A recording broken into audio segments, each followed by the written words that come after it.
I'll call to order the Regional Council meeting for Thursday, September the 28th. Roll call. All members are here except Mayor Crombie's absent due to an OMB hearing. Councillor Janica and the rest are all present. Are there any declarations of conflict of interest from any members? Seeing none then. Approval of the minutes. Moved by Councillor Pair, second by Councillor Tovey, that the minutes of the September 14, 2017 Regional Council meeting be approved. All in favor? Opposed, if any? Carried.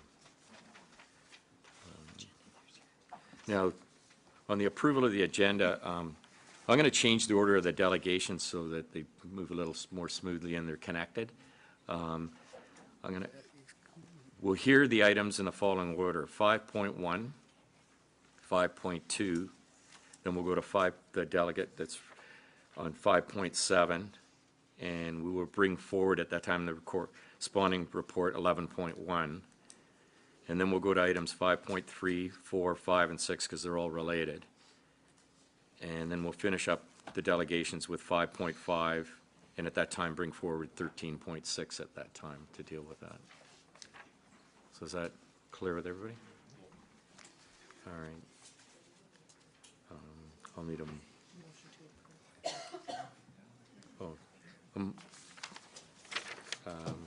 Moved by Councillor Janica, seconded by Councillor Kovac, that the agenda for the September 28, 2017 Regional Council meeting be approved as amended. Oh, sorry, Councillor Kalashi. Thank you, Mr. Chair. Just for clarification, after 5.3, 5.4, and 5.6, we're then going to, I'm going to ask to move in camera to deal with that item. Okay, that's very appropriate. I think we will do that. Okay, thank you. Thank you. You're all in favor then? Carry. Okay, just as we move into our first delegation, I just want to remind the delegates that you're limited to speaking no more than 5 minutes. And I'll remind councillors that each member has one opportunity to ask questions of the delegates for clarification purposes only and without debate. That brings me to the first delegate, which is Seema and Sanjay Mather, residents of the City of Mississauga, regarding the high water bill.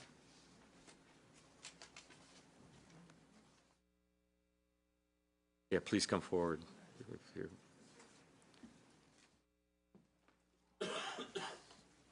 You can sit down. Make yourself comfortable. And proceed when you're ready. Thank you.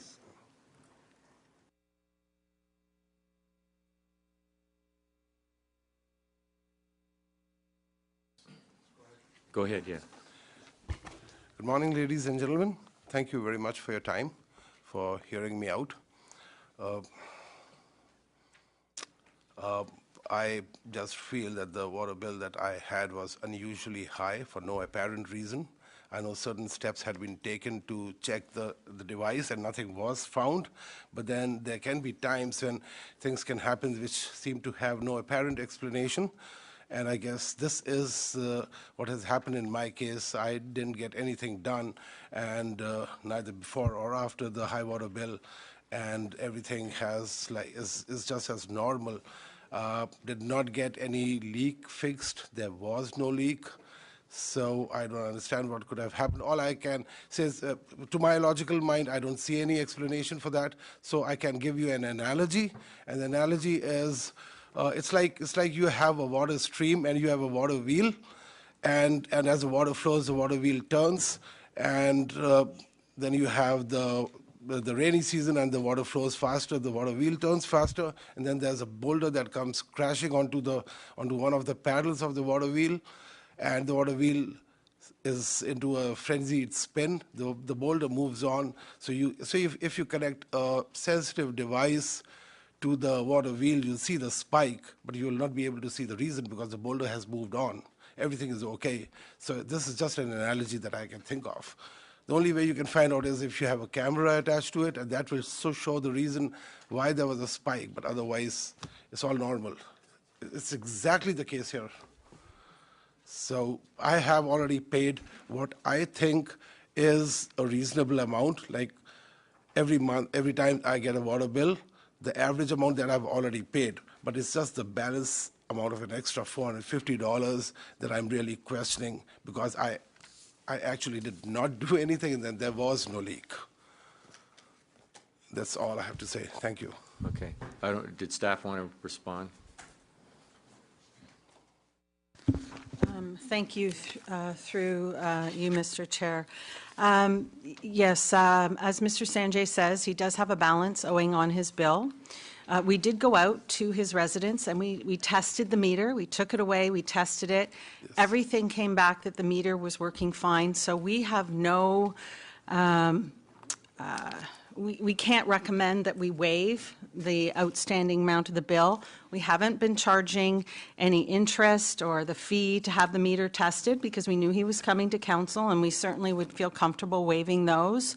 But we stand that the $450 should be paid, and we would certainly, like we do with all clients, if it's an issue with economics, we'll work on a payment plan. Well, that's what I'm saying. That's why I gave you this analogy, because I know the water meter was checked, nothing was found there, yet the spike was there, yet there was no leak. So what could have caused that? There doesn't seem to be any apparent reason. I didn't do anything. If I didn't do anything, then my next water bill should have been high as well. Truthfully, I did nothing there. It's just happened. And there was no leak. One of the guys was sent by Peel Water. He checked up. He didn't find anything at all. Okay. Is there any comments from any members of council? Councilor Sprovieri. Yeah, thank you, Mr. Chairman.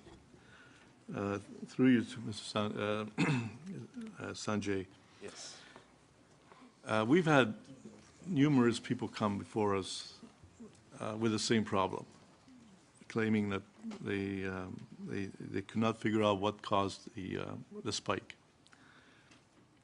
Although there have been cases where people have admitted that they left the hose on outside, the tap was left on in the garden, the toilet got stuck in the ran for overnight, and a number of different possibilities.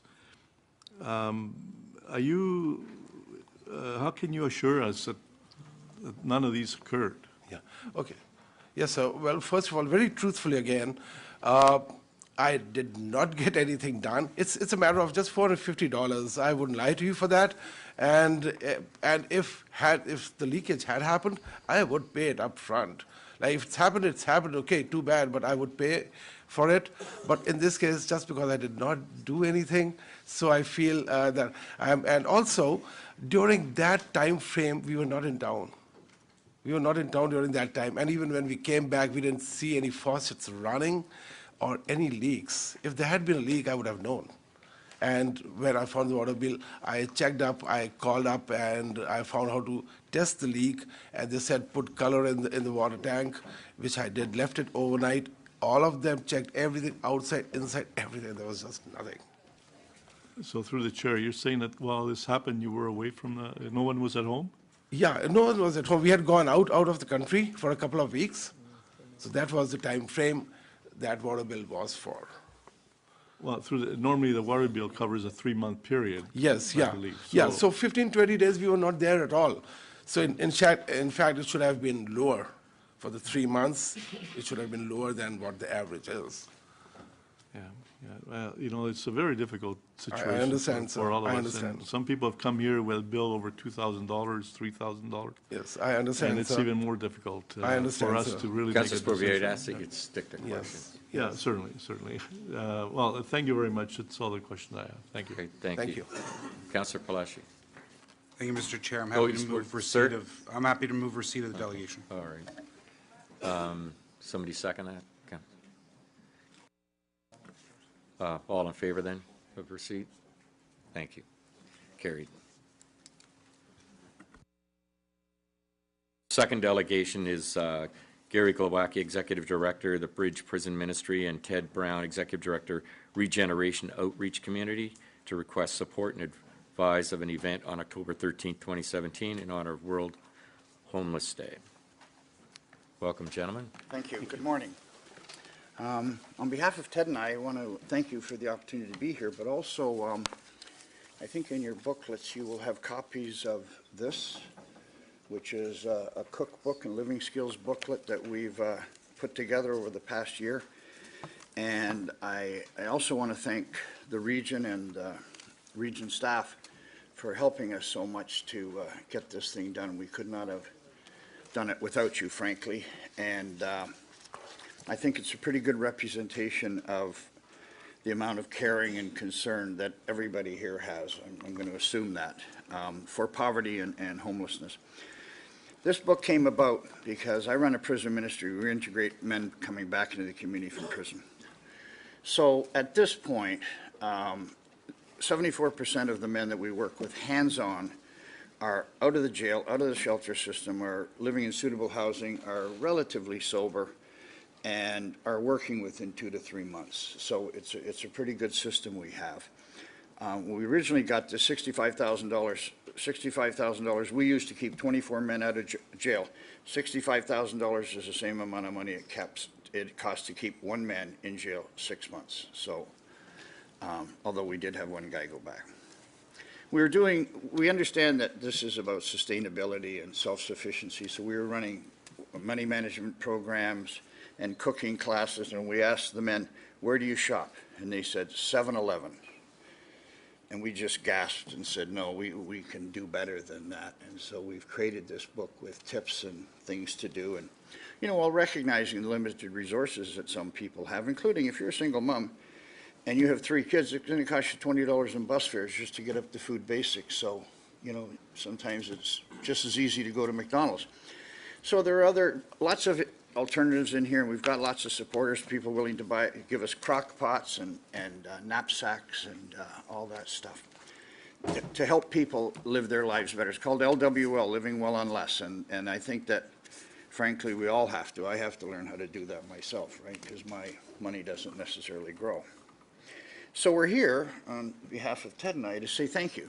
Thank you for the privilege and the honor of being able to do this and do it on your behalf and doing it on our behalf and doing it on behalf of people that are struggling. We're launching this at World Homeless Day, which is October 13th. I'm not sure if you have this, but everybody will get it. And it's Be It Regeneration, and that's Ted's shtick. I also want to thank you for the support that the region gives us on an ongoing basis.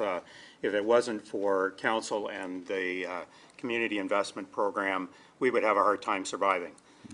We are serving people in downtown Brampton. We are on tap to serve about 59,000 meals by the end of this year. In your packet, I believe you have this picture. And this is why we do this cookbook. This is why we're bringing awareness to homelessness.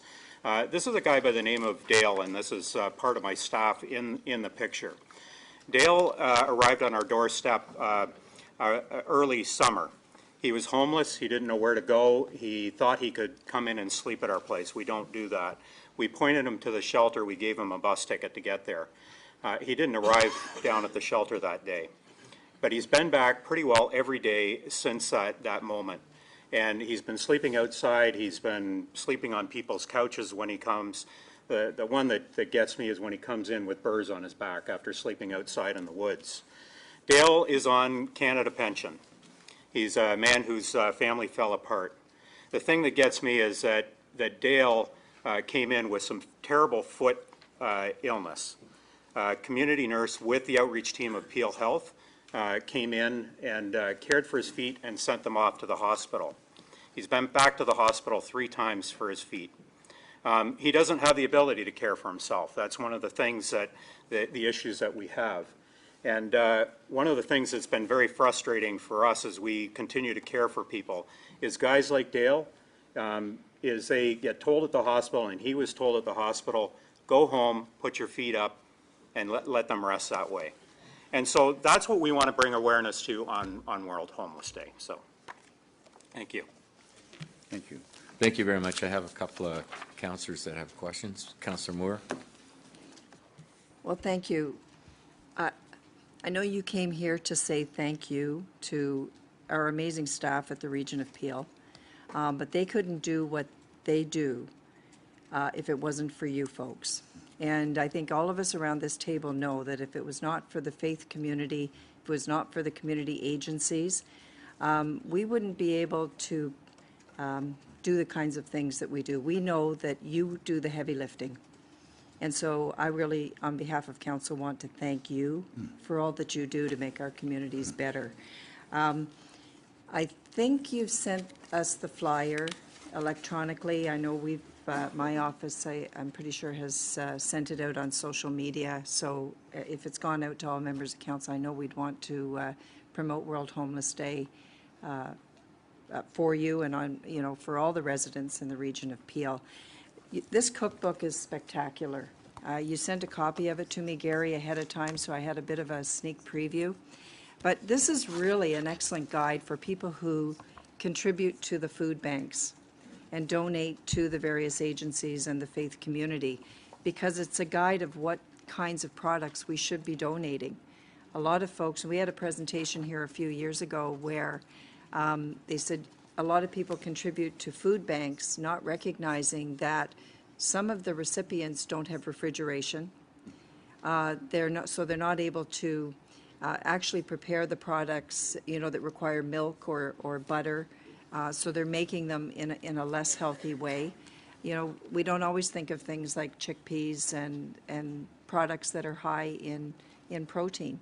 And, you know, we need to do collectively everything that we can do to help all of us be as healthy as we can. But this is just an excellent book that talks about, you know, I know who your target audience is for this in terms of living well on less, but it really is for those of us who contribute to the food banks as a guide. So I'm not sure what the distribution is going to be on this, where you see this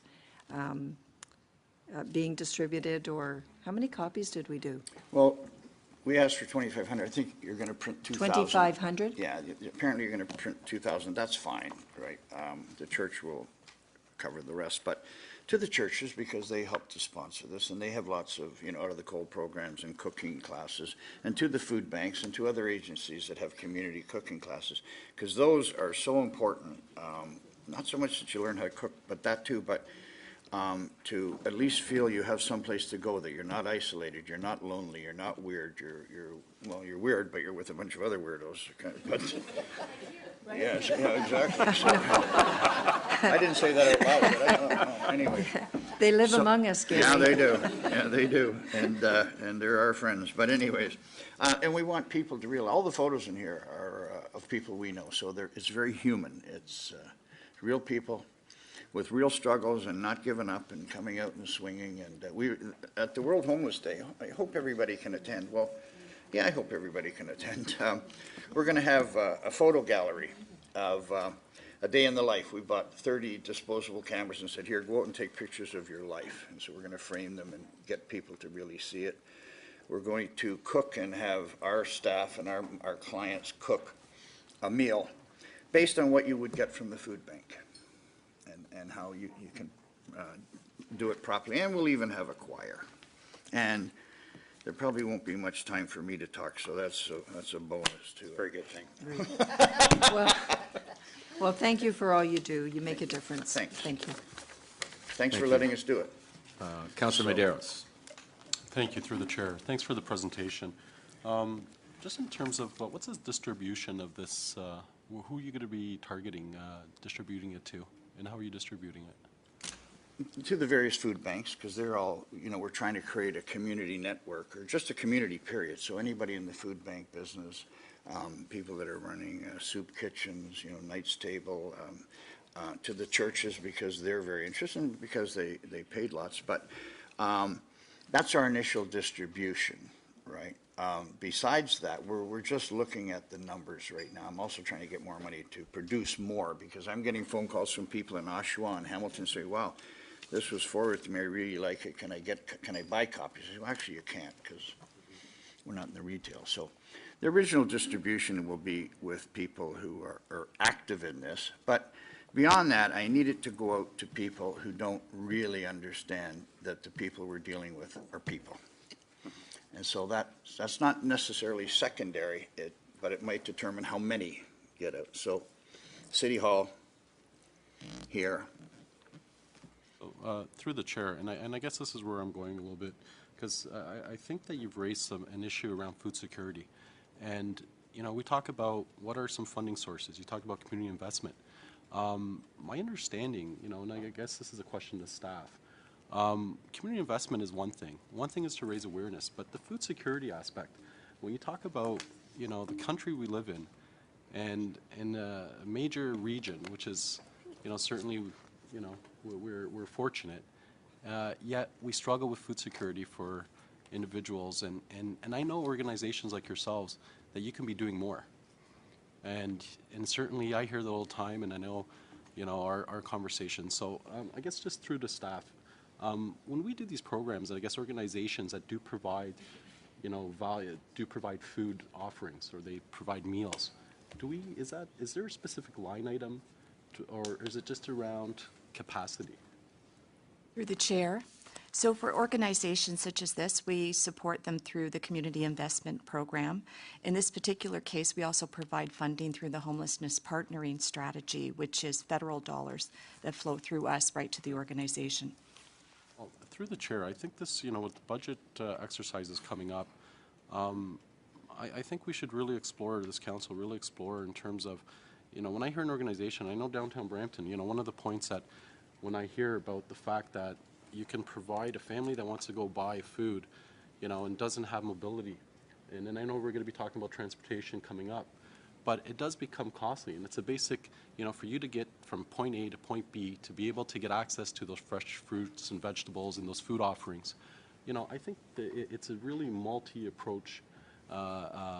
It's really an issue that it's really transformational and it's horizontal. So I guess from that perspective, at this point, I'd like to refer this to budget for us to explore a line item on how we can further support organizations, especially around food security. And I don't know how that is, and that's something that we can continue to talk, but I'm not sure if we need a motion for that, Chair. Chair Dale, do we need an official motion, or it can be just direction to staff? No, it'd be a motion of direction to staff.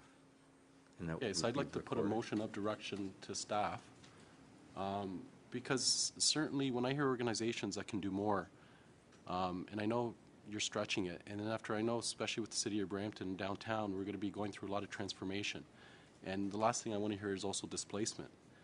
That's something that I'm always worried about. You know, we're doing all these magnificent ideas with the university and so on, but certainly around displacement, and I think this extends across the region. So again, how that articulates, I'm not sure, but I'd like to put that motion on the floor to direction from staff to see how we can further provide those supports to these organizations. I know there's never enough, and I know it's not about just throwing, you know, the money after trying to deal with the issue, but certainly when we're talking about people starving and not access to food, and there must be a way that we can support it. There is. Anyway, sorry for the long No, spiel, no, no problem. but I think we should put our money where our mouth is here, and so I'd like to put a motion, and I'm looking for a seconder if anyone, I was just going to ask. yeah, so hopefully Councillor Dan. Councillor Groves is happy to support it, and I'll listen to my colleagues. Well, my staff, if I come out of my office and say, I got an idea, they all threaten to quit. Enough, they say, we've had enough. But if you guys are ready to listen, buckle up. I got some good ideas. And we'll make it fun. Thank you, Councillor. We'll make There it are- fun. I have two others on the list. Did you want me to call them, or are you okay with calling a motion, or did you want to speak to it first? Okay, go ahead, and we can hold, I can hold that. Okay. Councillor Groves then. Thank you, Mr. Chair, and thank you both for coming in. And just to Councillor Medeiros, if I can maybe add something to the motion, because I know we're going through the budget process right now, so maybe the direction to staff would be that we direct them to look at this through the 2018 budget process. I don't know if you're okay with that? Okay. Thank you. Can I speak too? Okay.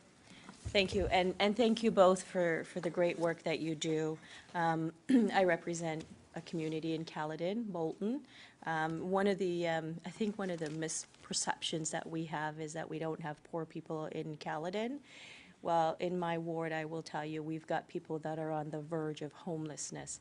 I've got single moms there that can't afford to pay their rent, they're in arrears, and they don't qualify for ODSP or Ontario Works or anything because they work, and so anyway, they're in a huge predicament.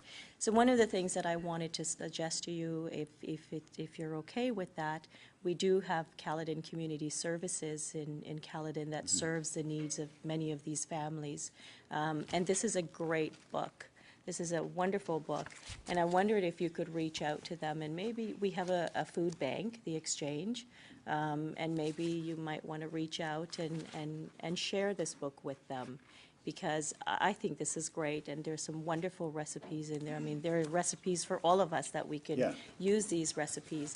So if that would be okay Sure. with you, if you don't mind doing that. Sure, we can do that, for sure. Yeah. Some of the recipes are on macaroni and cheese, some of them are on chickpeas, because you go to the food bank, there's a whole table full of chickpeas. Well, I love chickpeas. And the rest of them are empty. I'm not eating chickpeas. Oh. You've never had one. I love chickpeas, and all sorts of things are in here with chickpeas, so this is great. So once again, thank you for You're the welcome. excellent You know, work. a hidden issue and sort of sad issue in Caledon is that the people that are poor or in poverty, right? A lot of the kids can't use all those beautiful soccer fields you have up there because they can't afford it.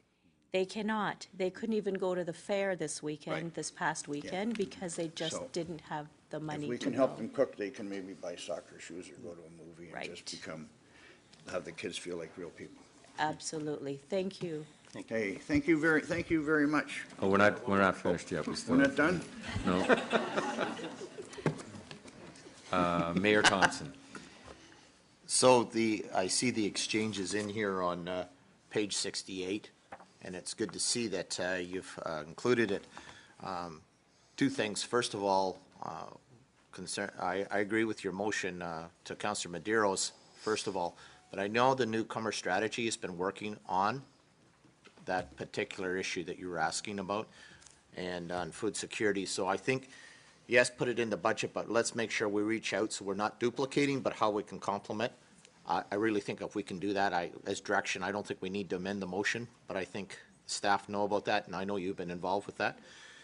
To get back to the exchange, and I think your cookbook is great. And I went through it. One real quick thing I have on, and it wasn't until I went on to live on food for 2 weeks out of the food bank. Yeah. And how to make all that work. I got a wonderful cook at home, and so she put her whole family on it just so she could make the diet work to live within your means, because you got X number of dollars to work with. The challenge here, I think, in the book is how to go to a grocery store and buy your stuff cheap. There's so many ways that they can suck you into a box or whatever. It's how to select, how to buy your vegetables. You can live cheaply if you just know how to shop. The question is the skill set on how to shop.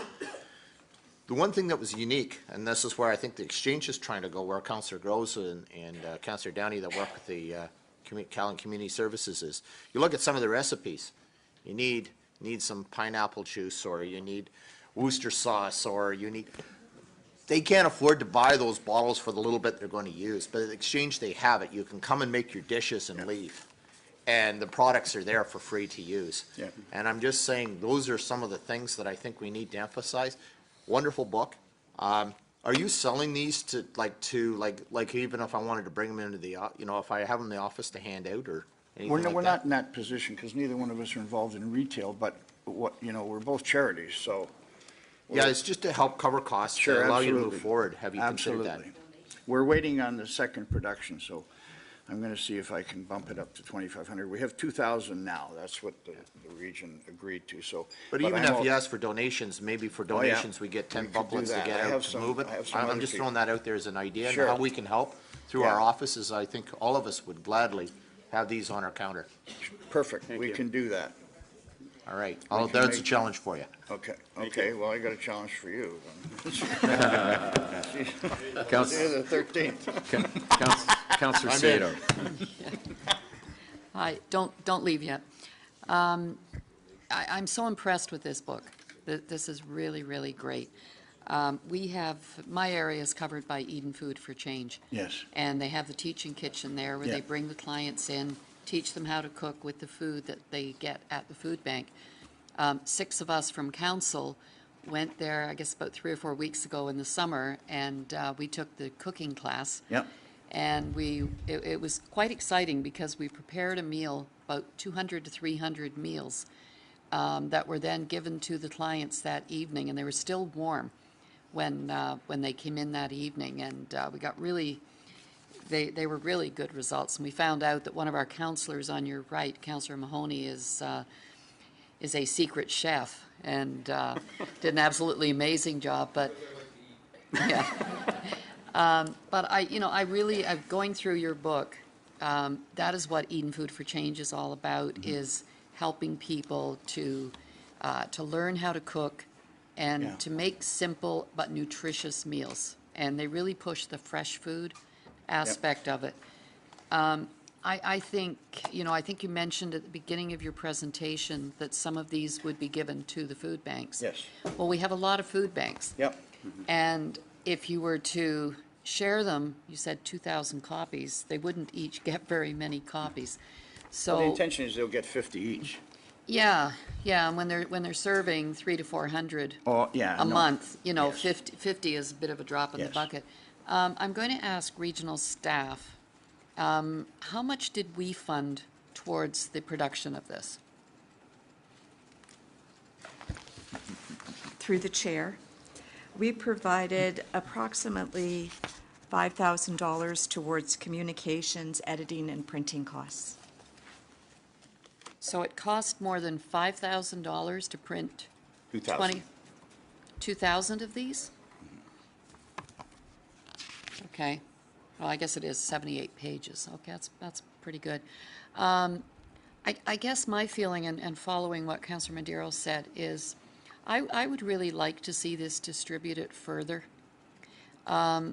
Is there funding? Where could we find funding in our regional budget, in your budget, that we could even double the production? Because usually, the first cost, usually about $1,000 is graphics cost.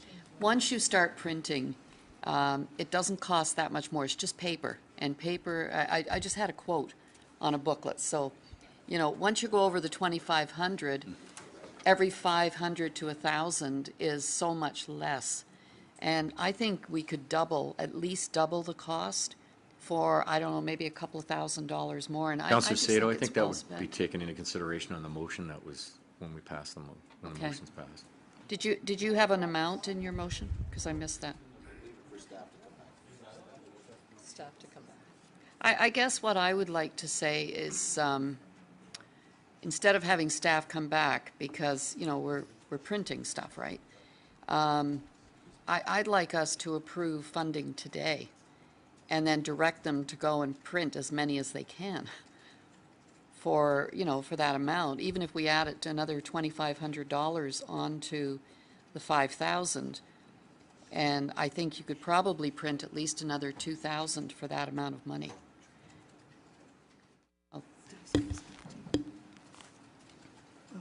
Through the chair, certainly I think you can leave that with us, and we can follow up with these gentlemen and make that happen. Okay. So do you need a dollar amount, or? In terms of additional printing costs, I think we're talking fairly insignificant amount. I think we would just need to get together and discuss the number that we would like to print, what we think would be reasonable. Okay. Okay, I'd like to see at least 100 going to each of the food banks, if we could possibly do that, double up the amount. So maybe we could give direction to double the quantity and let staff find the funding to do that. So maybe if that motion could be reflective of that, Councillor Medeiros. Well, thank you. Yeah, well, we're not through yet. No, Believe me, you need a lot of patience. I'll when start you sit talking again then in a minute. here. Councillor Palacio. Thank you, Mr. Chair, and I can't really add anything that all other members have already said, but just to pick up where Councillor Sato was expressing, I'd like to see their 5,000 in total, and if that can be the place. I'd also like to reach out to other municipalities to see if there's an opportunity where we can do some printing for them and sell them some copies. And also to you gentlemen, this is a great book. It would benefit going back to you more than it would benefit me. So I thank you very much, and I ask that maybe if all members want to hand this back to you, I think that would be appreciated. Thank you.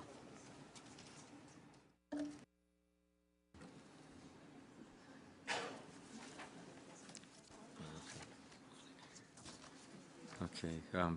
There's been a motion moved by Councillor Medeiros and seconded by Councillor Groves to direct staff to report back as part of the 2018 budget on food security, and further that sufficient funds to double the original print run be provided.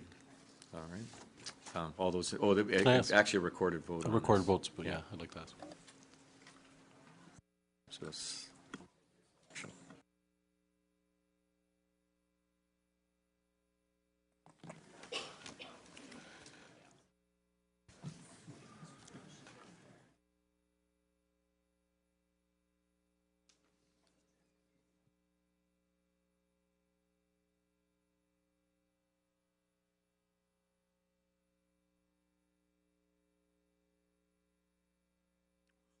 Motion carries unanimous. Thank you, gentlemen. Thank you so much. Thank you. Can we go now? You may go. Go. I feel like And you didn't even have to raise your hand. this is the biggest principal's office I've ever been in. Hey, thank you so much. Moves us now to 5.7, which was our will be our third delegate. Virginia and Jody are here representing Peel Acorn in support of the staff report titled Affordable Transportation Pilot Program Evaluation Results. And this is related to item 11.1. Welcome, ladies. Thank you.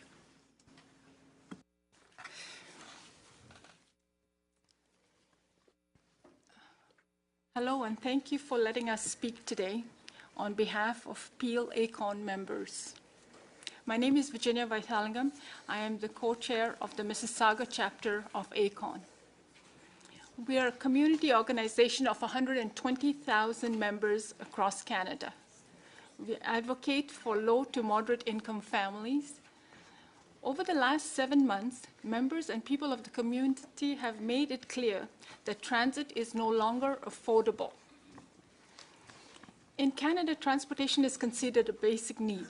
Therefore, we should strive to make sure people in our community have access to it. Transportation not only benefits the people using it, but the stores, restaurants, and the businesses also profit from it. When more people have access to transportation, our community thrives.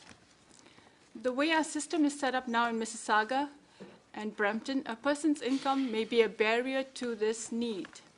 Further, the cost of transportation clearly places more burden on those with less income, in the same way a regressive tax does. So we should ensure all people in our community can overcome this burden. A first good step to achieving this goal was taken by yourselves last year, when you decided to reduce this burden by slashing the cost of public transit from $130 to $65 for those with low income in the city of Mississauga. This solution was temporary, and the pilot project was further extended to September 30th, 2017. Today we have 5 demands. We want you to make the Affordable Bus Pass a permanent program. We want the city to put more resources in doing outreach, as the awareness of this program in our community was poor. We want the income threshold to be increased so as to increase the uptake of the program. That children under 12 ride free whose parents qualify for the program in Mississauga and Brampton and Caledon, I'm thinking. Our members in Brampton need access to the same program.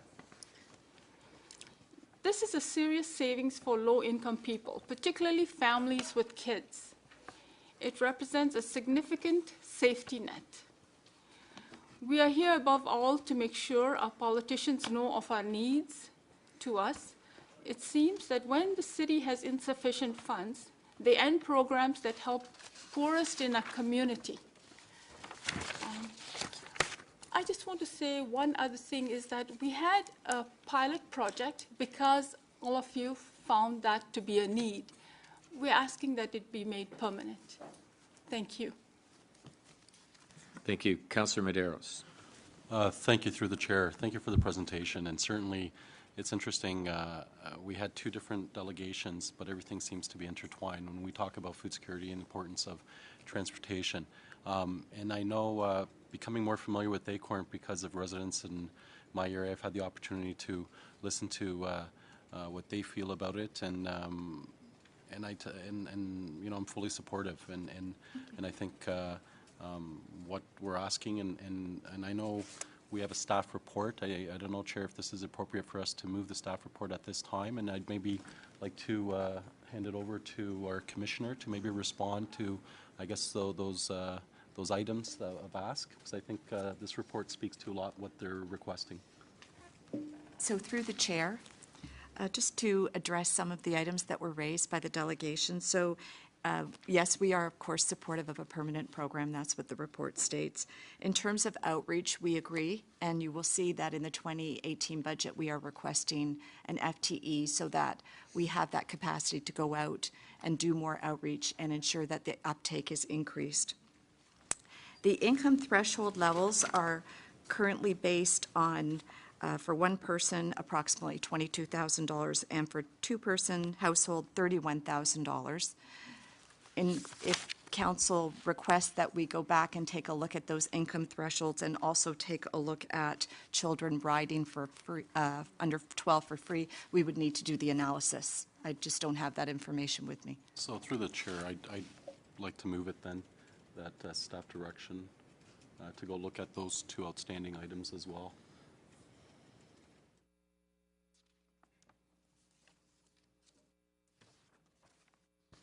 Okay. Thank you, Chair. Okay, thank you. Mayor Jeffrey. Ladies, thank you for being here today. Over here. Over here. I know there's a lot of us. I appreciate that your passion on this issue, and I'm really glad this report is here, and I'm glad that the recommendations by staff are that we continue this program. Certainly, when it was first initiated in Mississauga, I thought it was a good program and wanted to make sure it happened in Brampton because my residents need it too. We have a lot of people who are struggling with poverty, and I think your requests are reasonable. And I think from a business case, it makes sense because there's kind of a social return on investment number that every dollar that we put in actually becomes a social and financial return of $3.93. So to me, that it's a good business case to make sure everybody is able to participate in education and getting to their doctor's appointments, and that our families are supported. So certainly based on the results of the pilot, and I always like it when the pilot comes back with the numbers that I hope that they do, but I appreciate the work that not only the staff have done here at the region, but certainly our City of Brampton transportation staff have worked closely, and we're very supportive of a permanent affordable transportation program. So I look forward to that data coming back, and I thank you for your advocacy. Our residents need it. Thank you. Thank you. Councillor Downey. Thank you, through you, Chair, and thank you very much for coming today to speak to us in regards to affordable transportation and its impacts in Caledon. And on the heels of Councillor Medeiros' comments, I would like to add, if amenable, that staff also look into the affordable transportation program being run in Caledon. It's currently being funded by the MTO, but that funding is coming to an end shortly. So they will see a downfall and approximately 300 residents who will no longer be able to access their social services through that transportation program. If we could put those together, I would appreciate that. Thank you. Okay. Councillor Miles. Thank you very much, Mr. Chairman. I'm pleased, ladies, to have you here addressing council today. Thank you very much for your compassion and your concern. I guess to members of council, I support the recommendations in the report, but I really believe that the full funding of this project should be at the regional level.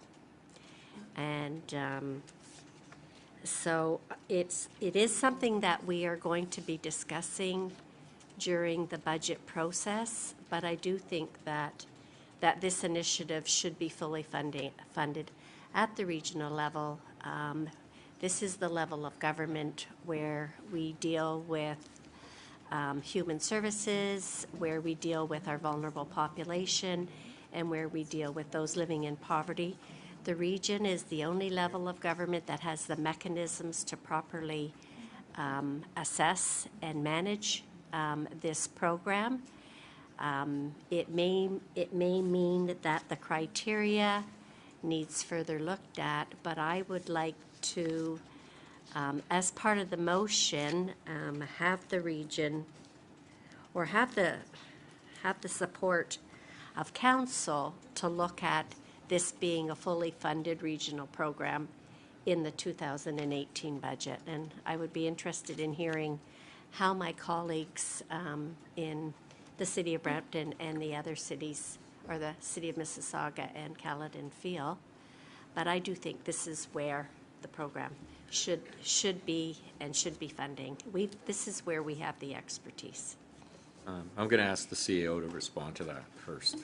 Thank you, Mr. Chairman. It may not be clear in the report, but the report is recommending that the region pick up 100% of the costs related to the administration of the determination of eligibility for the people who apply, and 100% of the cost of the subsidy for them.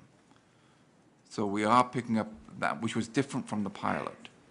The cost that would be borne by the cities would be the cost of issuing the Presto card, which that they're doing anyway. And the only shared cost is a one-time cost to open up a confidential electronic portal so that we can, with confidence and in confidence, transmit the names of the families who are eligible, once we determine that they're eligible, to the transit authority so that they can issue the Presto card. So maybe it wasn't clear in the report, but we are picking up 100% of the cost of both the subsidy and the eligibility determination, and ongoing working with those families.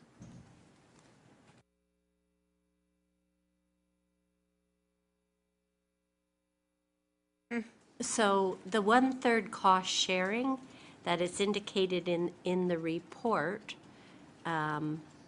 it's not 1/3 cost sharing? No, the 1/3 cost sharing is for the electronic, we're calling it a portal, the way of transmitting information back and forth with the transit authority and our staff about eligibility, so that we can do it electronically, do it quickly, and do it in confidence.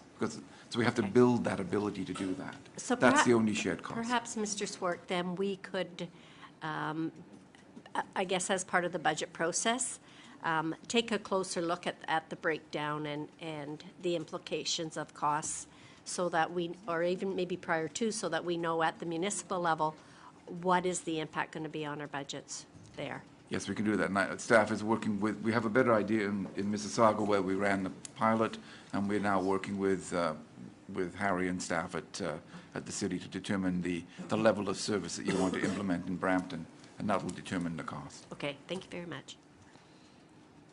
Thank you. Councillor Sato. Thank you, and I want to thank staff for this recommendation. When we asked that the pilot be done to extend the original program, I don't think we had 100% support, but, and we weren't sure how it would work, because I know the uptake was a little slow at the beginning. But I'm really pleased with the results of the study, and it shows that we were right to insist that we go ahead with this. I do have a question on the funding, because again, David, that wasn't clear to me either in the report and on the cost sharing, but the financial implications, in the report, it says 1 million is being budgeted. Is that correct? The chair, yes, that's correct. Okay, and that's for both Brampton and Brampton and Mississauga, right? That's correct. But did we not budget for the region to spend 1.2 million just for Mississauga? So through the chair, we We have found that the uptake has been slower than anticipated, and due to the fact that it was a pilot project, those were estimates of costs. We believe that going forward, unless of course we change the income criteria, that we could work with the $1 million. Okay, if we get, this is an allocation of up to 1,800 participants, and in Mississauga, we had 1,800 approved in the pilot. So it seems to me that we're funding fewer than what we had in the pilot. I'm finding that confusing. So in Mississauga, we have estimated 1,800, Okay. which is less than we had originally wanted to fund, which Right. is 2,500. Right. But again, we have found the uptake to be slow. So by asking for an additional resource, we want to get out there and we want to make sure that we do a lot of marketing for this program and we see what the participation levels are like. In terms of the uptake at the City of Brampton, we anticipate that it will be 6 months before we really get that pilot going. So if we find that we have insufficient funding in the budget or we get greater participation levels, which we're hoping that we will, we would come back to council.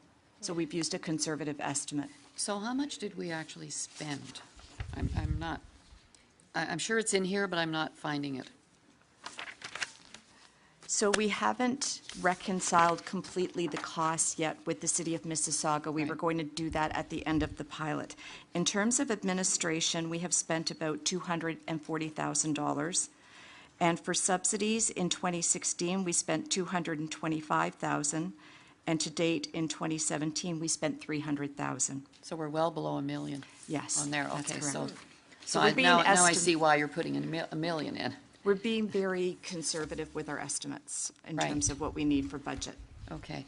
One of when I think it was Councillor Medeiros talked about the threshold, and this has always been a concern of mine. I've raised it at the city, I've raised it at the region, that I would like to see a sliding scale on threshold for subsidies, for low income, for everything, not just this. And I realize that it's a higher administration exercise, but you know, if we're giving a large subsidy to someone that is at that lower threshold, you're missing the working poor that are just above that pension line threshold. But if someone has, you know, I always use the scenario of you have the senior citizen who is on basic pension, or someone who's on disability, and maybe they have a really small pension that is, you know, a couple $100 a year. Some of them are really, really small from a previous employer, and or a survivor pension, which can be very low as well. And it just puts them over the threshold. So they may be just barely over that threshold, which still makes it unaffordable for them to access services, but they are not at a level that is significantly higher. And I really feel, and they're the residents that I hear the most from, actually, because they don't fall into any of our categories. So they don't get assistance anywhere because they're just that little bit more than the threshold. And I'm not sure that, you know, I mean, there's two options. You either raise the threshold, as Councillor Medeiros has, and I'm pleased we're going to look at that, or you look at a sliding scale on a threshold where if they're, you know, 10,000 more, or, you know, throwing out a number, they may pay 60% of the cost up until the point where they're paying full cost. I mean, we basically do that in our housing, don't we? I mean, the subsidy levels are dependent on income, not on a base level. Through the chair, yes, that's correct. We have done quite a bit of research in terms of best practices, and most municipalities go with an income threshold. Oh, And I know as- they do. As you mentioned, it's because this is an administration-heavy type of program. So if you'd like us to go back and take another look at what we've found out in terms of sliding scales, I'm happy to do that. I would, you know, as I said, I've asked for it several times, and I really have not had a satisfactory answer from either the city or the region that it's not doable or that we shouldn't do it. It is more administration, I realize that, but we're already putting a lot of effort into administrating the program anyway. And if it's a small percentage more, it might be well worth it to capture, provide the service to that next group of what are still low-income earners. So perhaps, Councillor Medeiros, if I could ask if you would add that into your motion for staff to look at it, I would appreciate it.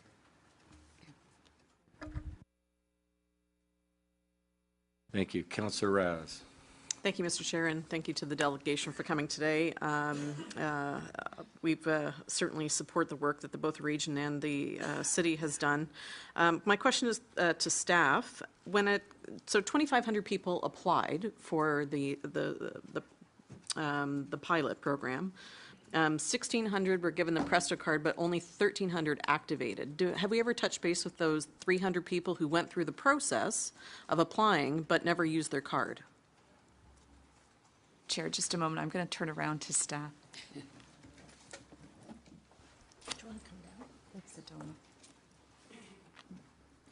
I'm going to ask Adoma Patterson to respond to that question. She's been leading the pilot project. Okay, thank you. Yes, we did go back to some of those people. It was a variety of reasons. The convenience at the time of the pilot. A pilot is a very different environment.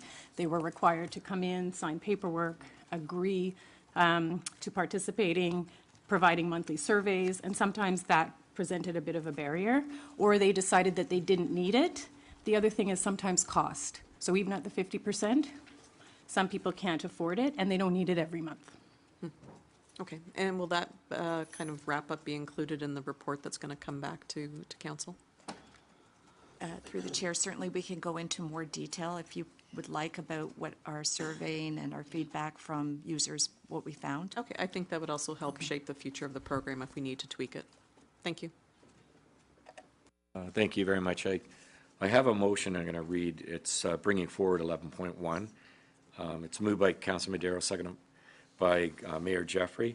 Excuse me, that the implementation of a permanent affordable transportation program in partnership with the City of Mississauga be approved, and further that the implementation of a permanent affordable transportation program in partnership with the City of Brampton be approved with an implementation schedule to be developed in conjunction with the City of Brampton, and further that the affordable transportation program service levels and funding be approved as part of the 2018 regional budget, and further that the creation of the electronic portal for the confidential sharing of participant eligibility information be cost shared in equal proportion, 1/3 each between the City of Mississauga, the City of Brampton, and the Region of Peel, and further that staff report back on the analysis of children under 12 riding free of charge if their parents qualify or parent qualify for the program, and the income threshold, including sliding scales for the qualifying for the program.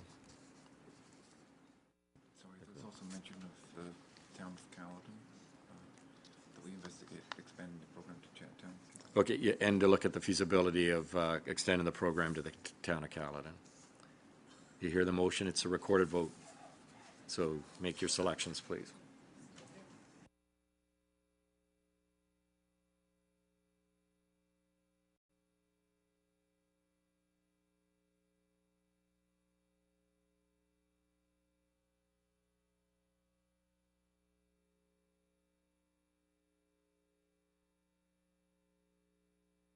It's passed unanimously. Thank you, ladies. Thank you. Our next three delegations are related to the Norval Quarry proposal. And I just want to remind Council that there is an in-camera report on this matter listed as item 18.2. And we'll proceed in camera immediately following the delegation on this matter. Please keep your questions to matters of to clarification only. And I note that we have a large group of people interested in this matter. So when we move in camera, you will be required to leave the chambers. When we move out of camera and back into public session, we will advise you of any publicly available resolutions coming out of the in-camera discussion. And I also want to note that the clerk will provide a copy of the resolution to each of the delegates by email following the meeting. So that takes us to Janet Kuzner, Norville Pit Stop Community Organization, regarding the Brampton Brick Limited Norville Quarry proposal.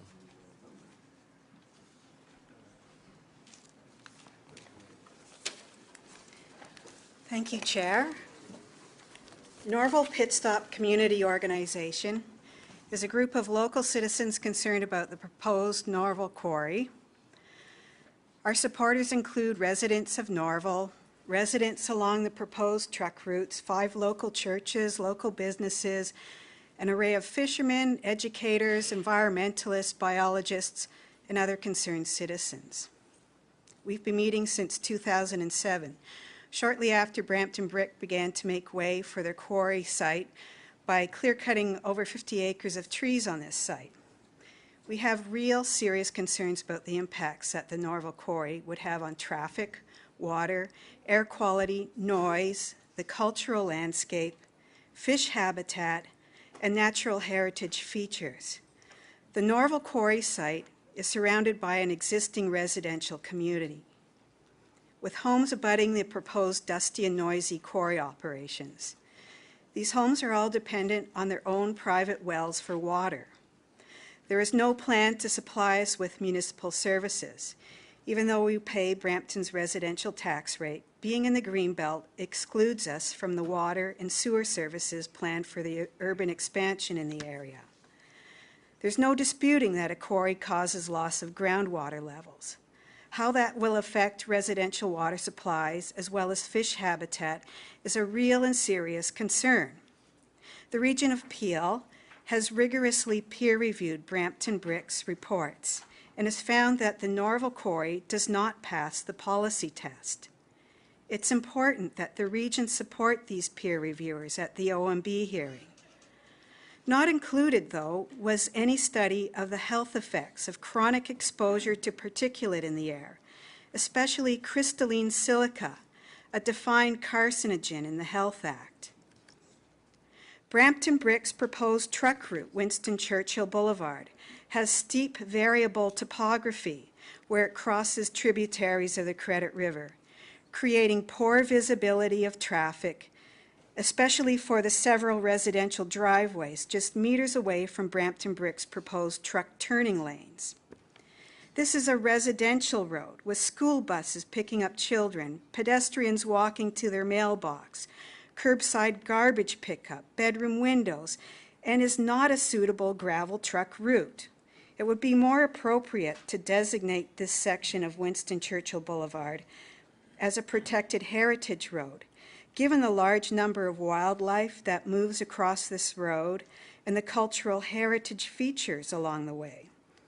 Heritage tourism in Norville has an economic base, as does trout fishing, outdoor education, and other outdoor activities such as cycling, hiking in this near-urban wilderness. Brampton Brick's proposed quarry would create very few new jobs, a couple of machine operators, and displace existing truck drivers. The Norville Quarry site is located in the natural heritage system of the Greenbelt. The quarry site is bisected by a tributary of the Credit River. It contains provincially significant woodlands, wetlands, and performs significant natural heritage functions. Being in close proximity to the Credit River, it is an important corridor for wildlife movement. Only 600 acres of the Greenbelt are in Brampton, and all of it is designated natural heritage system because of its ecological significance along the Credit River Valley. Putting a quarry here makes no sense, other than the land was cheap and available after it became Greenbelted in 2006. Recently, the MNR completed a $1 million fish habitat restoration project along the unnamed tributary that bisects Brampton Brick's proposed Norville quarry operation. Expert biologists and hydrogeologists agree that the proposed quarry would have impacts on this cold water fishery. In 2010, Norval Pit Stop Community Organization submitted approximately 1,250 signed letters of objection to the Ministry of Natural Resources in response to the Aggregate Resources Act 45-day objection period. In addition, another 300 letters of objection were submitted in opposition to the rezoning application to the City of Brampton's Commissioner of Planning. In 2014, the Brampton Council unanimously denied the rezoning for a quarry. The council chambers at that time were filled to capacity and flowed into the mezzanine with concerned citizens. Today, 3/4 of this council chamber is filled with citizens who are concerned about a quarry in this neighborhood. Especially members of the Centenarian Carry Mission are here today to display their care for the area.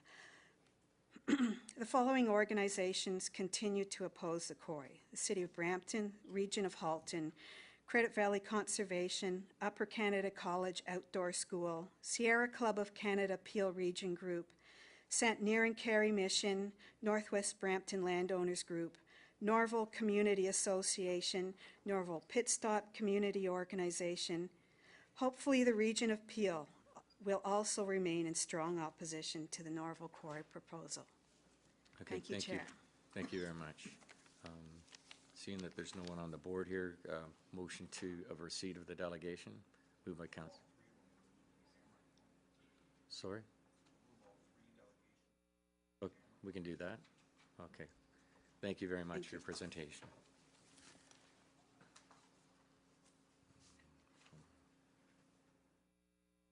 Rosemary Keenan from the Sierra Club of Canada.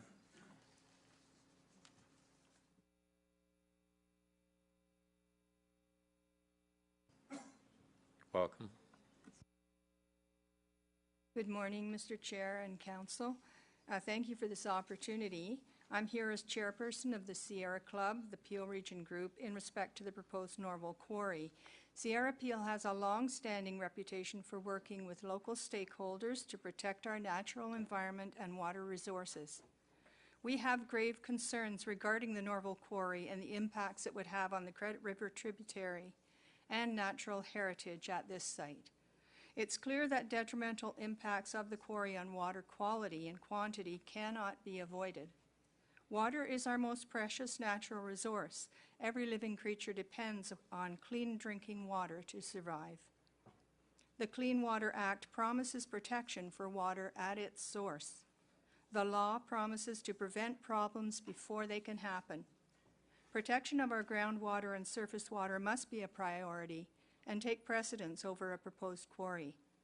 As a member of the Source Protection Committee, I have first-hand knowledge of the immense impact this project would have on water resources. Brampton Brick's proposed Norval Quarry site is designated natural heritage located within the provincial Greenbelt in Brampton. The site contains significant natural heritage features, including the mature native woodlands and provincially significant wetlands. It's rich in wildlife habitats, including fish habitat. It's a critical wildlife movement corridor. Because these habitats exist, there are songbirds, owls, hawks, woodpeckers, white-tailed deer, coyotes, various species of butterflies and dragonflies, frogs, turtles, water gliders, minnows, trout spawning areas, and much, much more.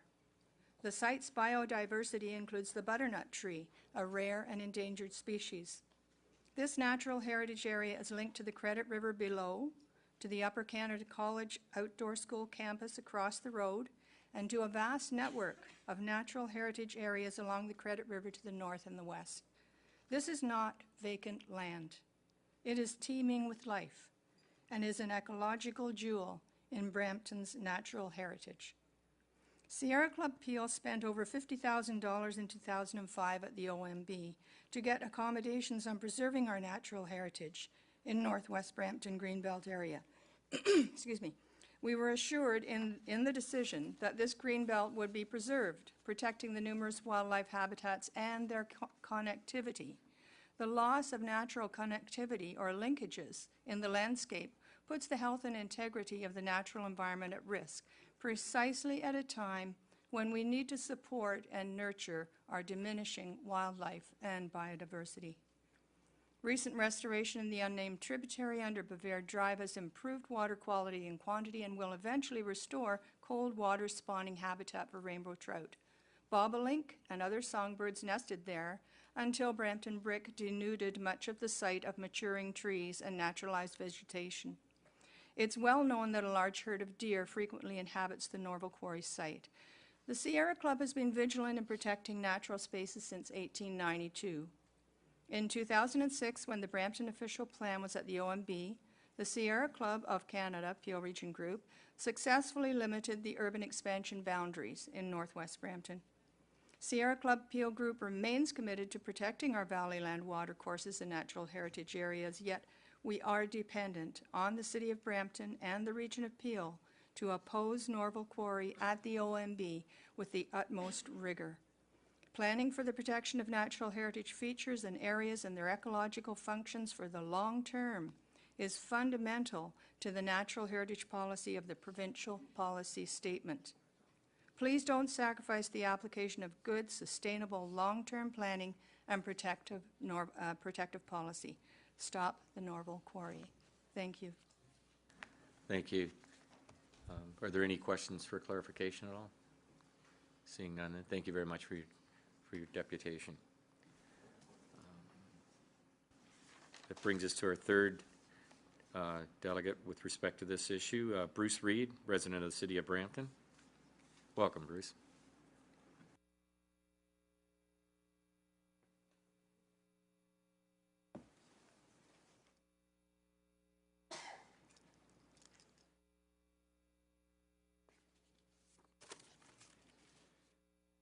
Thank you, Mr. Chair. Good morning, councillors, staff, and neighbors. My name is Bruce Reed, and along with my wife Shirley, have lived and farmed at 10378 Heritage Road in Brampton for the past 45 years. Our farm is immediately east of the Brampton Brick proposal. Those regional councillors from Brampton will know most of the history surrounding this application, but those from Caledon and Mississauga most likely received their in-camera report only a couple of weeks ago and will have very little background. I felt I needed to delegate to help them understand the long history of opposition to this quarry application. As I only have 5 minutes, I won't be able to convey all the information and history, but I'll try to hit on a few key points. I will apologize that I'm going to repeat some of the things that the previous speakers said, but I think it's important points that we need to emphasize. We've been at this for a better part of a decade. The community submitted well over 1,200 letters of objection to the Ministry of Natural Resources during the commenting period. There have been numerous peer reviews and reports from all the different disciplines. Almost 3 years ago, and once again last year, myself and a number of neighbors and concerned entities stood before Brampton Council, who unanimously on both occasions rejected the shale quarry proposal. We are all now marching to the OMB to oppose this application together. Of the 1.8 million acres the province protected under the Greenbelt Plan, Brampton and Peel only has a very small portion. The Greenbelt, if I could quote from the Greenbelt Conformity Plan, the Greenbelt is an area of permanently protected environmentally sensitive land, which includes farmlands, forest, wetland, watersheds, green space, and communities. In the City of Brampton, there's approximately 500 to 600 acres of designated Greenbelt lands. These lands are located in West Brampton, near the Credit River Valley, and are designated as protected countryside. But the important thing, they have the added designation that they are the natural heritage system, end quote.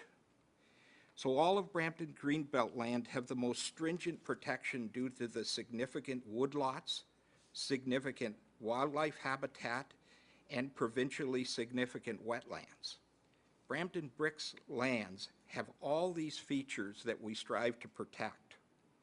In addition, Northwest Brampton will eminently be urbanized. Some 40,000 residents and 20,000 jobs will someday occupy the abutting lands. Talk about a compatibility issue. If there's a worse location for a quarry of pit in the region of Peel, I certainly don't know of one. A little over a year ago, the Toronto Star headline read, "Mississauga to pave over power plant and put up a paradise." The city of Mississauga is receiving accolades, and rightly so, for closing an old coal-fired electric plant and working with CVC to reclaim the waterfront and recreate wetlands. The Brampton Brick proposal before you is to build an 87-acre open-pit quarry in Peel's precious Greenbelt designated land adjacent to the Credit River. It makes absolutely no sense. Just to further drive home the point, anyone who has driven Bavair Drive to Norval or Georgetown in the past year will have seen the major work that's been taking place on the side of the Norval Hill. This, as I understand it, was a $1.8 million Region of Peel project to rehabilitate the Credit River culvert to enhance fish habitat, which has been very successful since the completion. The quarry application before you plans to dig an open pit some 100 feet deep in the ground, mere meters north of this extensive rehabilitation work. This is the same tributary that bisects the Brampton Brick lands.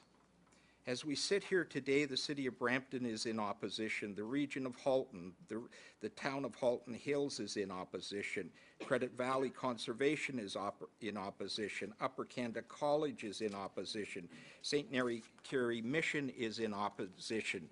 2 landowners groups in the area are in opposition. A local residents group, Pit Stop, has been formed and it is in opposition. I hope we can count on the Region of Peel to be added to the list and fight this application hand in hand at the OMB. Regional Council, let's stand together and protect the limited Greenbelt land we have in Brampton. This location is simply wrong. Thank you. If you'd just stay in place, Councillor Palashi. Like I said before, I'll receive the delegations and ask that we move in camera. Take that. Councillor Medeiros. Thank you through the chair. Thank you for the presentation, and thank you, the other delegations. I fully support your position. I think certainly what you've raised, specifically on the Greenbelt and the lack of green space. Actually, I caution that you just ask questions for clarification. Sure. This is do you not, would you suspect, besides the Norval Quarry, would there be other development opportunities in that area that could be of interest in terms of, if not the Norval Quarry, could it be used for, would there be other acceptable development in the area? I'm not sure in terms of something related to, I guess, their business or something related to manufacturing, or do you really, you would frown upon any type of commercial activity in that area? Mr. Chairman, I'm not sure of the question. On the Norval Quarry site? I think, through Mr. Chairman, I'd answer it this way. It's Greenbelt land with this protected countryside designation and then the higher designation of natural heritage. So certainly the province intention, and I certainly agree with it, that land shouldn't be developed for any kind of use other than it's farming, or the Greenbelt does allow, and I'm sure councillors know that municipal infrastructure is allowed to go through Greenbelt, but industrial or commercial, I would say that absolutely the province intention was to keep it in its natural state. Thank you. Would, Councillor Medeiros, would you second the motion moved by Councillor Palashi then? So the motion is to receive all 3 delegates, and as well as to now move into camera. All in favor? Carried. Thank you. I would ask that the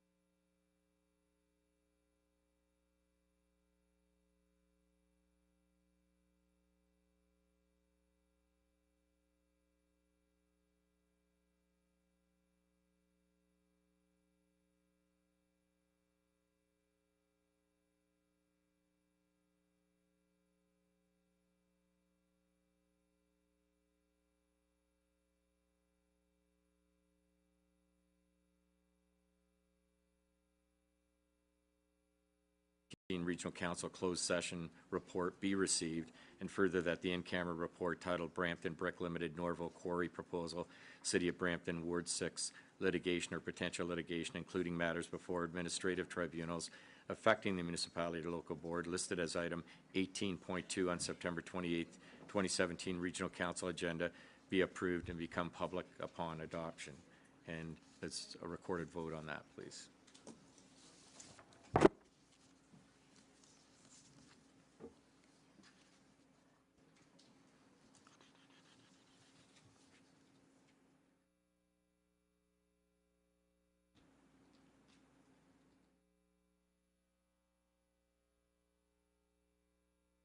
And that carries unanimously. And the second motion is moved by Councillor Palashi, seconded by Councillor Medeiros, that the Regional Municipality Appeal oppose the approval of the proposed Norval Quarry at the Ontario Municipal Board for the reasons set out in the in-camera report of the Commissioner of Public Works and the Regional Solicitor titled Brampton Brick Limited Norval Quarry Proposal, City of Brampton, Ward 6, the subject report, and for such other reasons pertaining to the public interest in issues of regional significance as may become apparent during the course of preparation for and conduct of the OMB hearing. And further, that the contract document 2011-41 or 419N for the supply of external legal counsel services by Garrett Pickfield LLP to represent the region at the Norval Quarry OMB hearing be extended for additional services in the estimated amount of $271,200, excluding applicable taxes, for a total contract commitment of $471,200, excluding applicable taxes, in accordance with Purchasing Bylaw 113-2013. And further, that the contract document 2011-254N for the supply by North-South Environmental, Inc. of environmental professional services associated with the Norval Quarry OMB hearing be extended for additional services in the estimated amount of $60,000, excluding applicable taxes, for a total contract commitment of $110,000, excluding applicable taxes, in accordance with Purchasing Bylaw 113-2013. And further, that the Director of Purchasing, upon the advice of the Regional Solicitor, be authorized to approve further retention of external legal counsel and other professional services that may be required to the limit of the approved budget for the completion of the Norval Quarry OMB hearing and appeals process. And further, that the subject report be made available to the public upon adoption. Councillor Palashi, I have you on the board. No? Recorded vote. Okay. A recorded vote is required.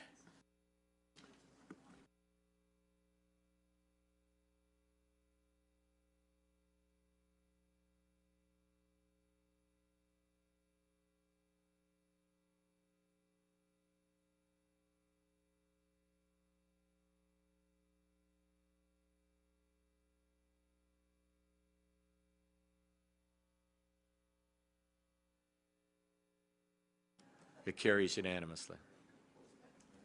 Thank you.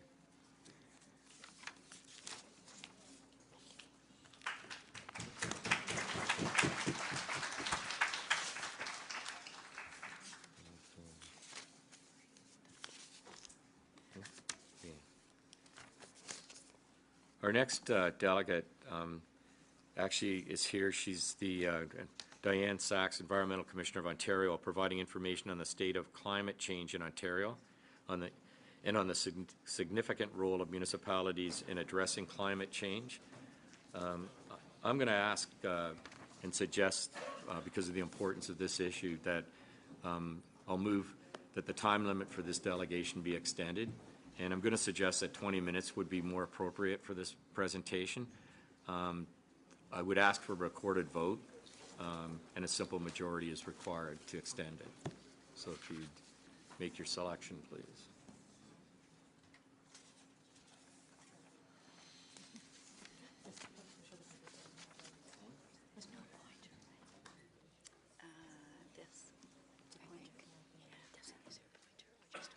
Just a mouse.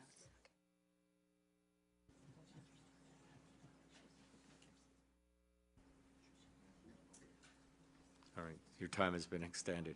And Madam Commissioner, believe you'd like to make some introductory remarks. I would, thank you.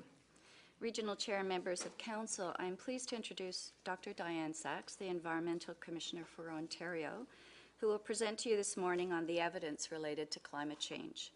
Dr. Sachs was appointed to her role as Environmental Commissioner in 2015, and she is recognized as one of the top environmental lawyers in Canada. Her mandate as Environmental Commissioner includes achieving better environmental, energy, and climate change outcomes for Ontario. Now I'll turn it over to Dr. Sachs to present, and after her presentation, I'll just make a few comments about how we are addressing climate change in the region and with our community partners. Dr. Sachs. Thank you very much, and thank you for the warm welcome here today. I will say that when I got here to try to plug in my electric car, you've got the most impressive rank of electric vehicle chargers that I've seen yet. I'm so grateful to be able to come here without burning any gasoline, and I will say it's a big change since I lived in Peel, so thank you very much for that. This is what I'm going to try to run through in 20 minutes. I'll be moving fairly quickly. Very briefly, if I can manage the mouse. There we are. Who I am and what do I do. So I am a legislative officer for the province of Ontario. That means I'm not from the government. I'm a watchdog for the legislature, reporting on what the provincial government does on three quiet little topics: energy, environment, and climate. One of my jobs is to be the guardian of the Environmental Bill of Rights, and I have a flyer outside on the basics of how that statute works. And we also have some reports and executive summaries of our reports out on the table outside, and I'll be talking mostly about this one, which is my climate change report. They are also all available on our website in both official languages, and we also have webinars available there for anybody who wants. My job is to provide nonpartisan, reliable information. I find that most of the audiences that I speak with across Ontario, people are anxious to have reliable, nonpartisan information that they can use when they're discussing climate change with friends, with family, with colleagues, with constituents, and it's my job to try to provide that as a floor to public debate. This is a summary of my report, so in case you don't remember anything else about what I said, this is kind of the bottom line. I was an environmental and energy lawyer for 40 years before I became commissioner, and I thought I had a pretty good idea about how bad climate change was. And I've been completely blown away since I became commissioner and how much worse it is than I thought. I ask everyone to start by thinking of some young person that you care about. I have a particular fondness for these two, but probably you've got someone you care about. Climate change is already changing things for us, but it has far more impact for them. Now, talking about climate change in Canada is much easier than it is in our southern neighbor. Most people in Canada know the basics, that virtually all climate scientists agree. Climate change, it's caused by us, it's serious, it's real, it's here now. The basic methodology isn't always so clear to people, so if you imagine a bathtub full of water, and if you can imagine that that bathtub, you've managed to adjust it so that the drain is open and water is going out, but the faucet is on, so the water is coming in just as fast as it's going out. And you can do that as long as you like and the water level doesn't change. But if you start putting hairs in the drain, at first nothing much happens. But the more hairs you put in the drain, the slower the water goes out. What happens to the water level? Eventually you have a problem. And that's what greenhouse gases do. The sun's heat keeps coming in at the same rate it always has, but the heat can't get out anymore as fast as it did because greenhouse gases close the window, narrow the window for the heat to escape. So there's lots of complications about climate change, but the basics are really, really simple. And the most basic, CO2, carbon dioxide, it's the most common greenhouse gas that we emit.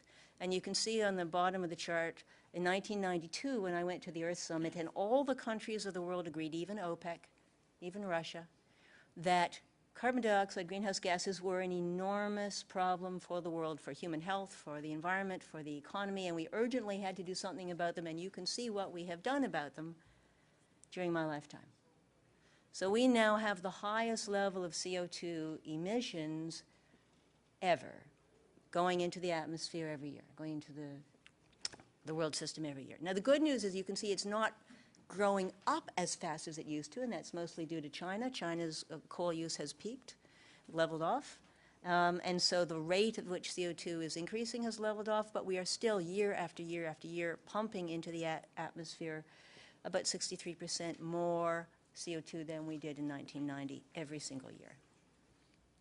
And the result is that a lot of that, so about a little over 44% of the CO2 that we emit every year goes into the atmosphere. A quarter goes into the oceans, about a third goes into soil and vegetation, where it may or may not stay there, but the rest is going into the atmosphere. Now, people always ask me, well, aren't there natural cycles? Yes, of course there's natural cycles. There's all kinds of natural cycles. We've had natural cycles throughout the history of the world. We continue to have natural cycles. And the sun has a solar cycle. Our orbit has a cycle. We have volcanoes from time to time. We have ice ages every couple 100,000 years. All kinds of natural cycles, and they are all still going. But throughout those natural cycles, for the last several million years, CO2 was always in the same very narrow range, from about 180 to 280 parts per million. And we blew past that in 1860. So you see on the chart that 350 is in red. It's in red because it's the closest thing we have to a magic number.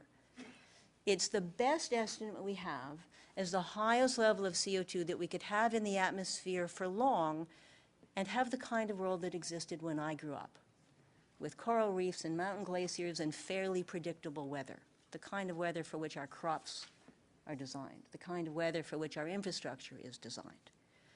Now, the key thing that most people don't realize is that it takes about a generation after we put the CO2 into the air before we start feeling the results. So here we are today, about a generation after 1988, and what's happening to coral reefs all around the world, and mountain glaciers, and small island states, and the streets in Miami? Pretty much exactly on schedule. Now, what you'll see from this chart is that CO2 in the atmosphere has been going up more and more steeply. Even though the rate of increase of our emissions has leveled off, the increase of CO2 in the atmosphere is going ever more steeply, 2.5 times as fast now as it did in the 1990s, which is not that long ago. And the really astonishing, scary thing about this is that we're now probably permanently over 400. I'm from an evidence-based profession. Any of you from evidence-based professions? The key thing about an evidence-based profession is there's only one place to get evidence, and it's what's happened already. But we don't have anywhere to get evidence as to what happens to humans when CO2 is over 400 parts per million, because there have never been humans when CO2 was over 400 parts per million. And it will take a generation before we or our kids start to really experience what we have already done. And some of the CO2, about a fifth to a quarter of what we emit today, is still going to be in the atmosphere trapping heat 1,000 years from now. So what we do for our temporary convenience has really, really long shadow. So much worse is ahead, but this is what happened last year. So you can see the dark red is temperature records. We blew away temperature records all around the world last year. You'll see there's a few spots that are blue, places where temperature was cooler than average, and what you're seeing there basically is the ice caps melting and putting fresh water on the surface of the ocean. And what this does is it changes how heat is distributed around the world. It reduces, for example, the difference in temperature between the poles and the equator, and that changes how the winds blow, and that changes how our weather moves through. So Canada is internationally famous for hit-and-run weather that comes for 3 days and then moves on because of the jet stream. But we've weakened the jet stream. So now weather can stay around longer, which means sometimes if it's hot, it stays hotter longer. If it's wet, it stays wetter longer. If it's cold, it stays colder longer than we're used to. Now, where has all that heat gone? For those of you with really good eyes, so the chart on the left is where has all the heat gone during my lifetime? This has all happened in my lifetime, and I'm not really that old. You see the red at the bottom, the tiny little line? A very small amount of the heat is in the air. So when it was sweltering hot and people were really suffering in their portables this week, that's from about 1% of the heat. And that 1% doesn't go up evenly around the world. It's hotter and colder sometimes. About 3% of the heat has gone into soil and vegetation, about 3 to 4% has gone into melting ice. All the rest of it is in the water, mostly in the oceans. Now, the simplest consequence of that you learned in grade 3, and there's also a clue on the slide. Warmer water holds less oxygen, but it also takes up more space. It's bigger, right? Warmer air takes up more space. Warmer water takes up more space. So when you heat the water, what happens to sea level? Does it matter whether you believe in it? So sea level is going up every year. The other thing that's happening, although it isn't going to happen every year, is that the storms are wilder. That's because storms are heat engines. And the warmer the surface of the ocean, the more explosive and the more powerful storms can be. And we've seen that on the news for the last few weeks. This is maybe the most important slide I've got to show you. Almost all of our laws, almost all of our infrastructure standards, our crop species, is based on roughly the normal climate, by which we usually mean the average of the 20th century. The average of the 20th century is that zero line. We don't live there anymore. Even more important, it cannot come back, because all you can see on that chart is what has already happened. It doesn't show you yet the impact of the next generation of extra heat that we have already locked in by what we already emitted. Leave aside what we're emitting today and tomorrow. So normal can never come back. Lots of people want to hang on and wait for normal to come back. I understand that. It's a natural human impulse, but it cannot come back. Now, this slide is from those wild, crazy people, the insurance actuaries. It only shows 2016, so it doesn't show Harvey and Maria and Irma and the wildfires in the West. But, okay, remember that young person that you love? Do you want that young person in a car driven by someone who's been drinking? Some of you should probably say no. Why not? Because you don't want that person hurt in a crash.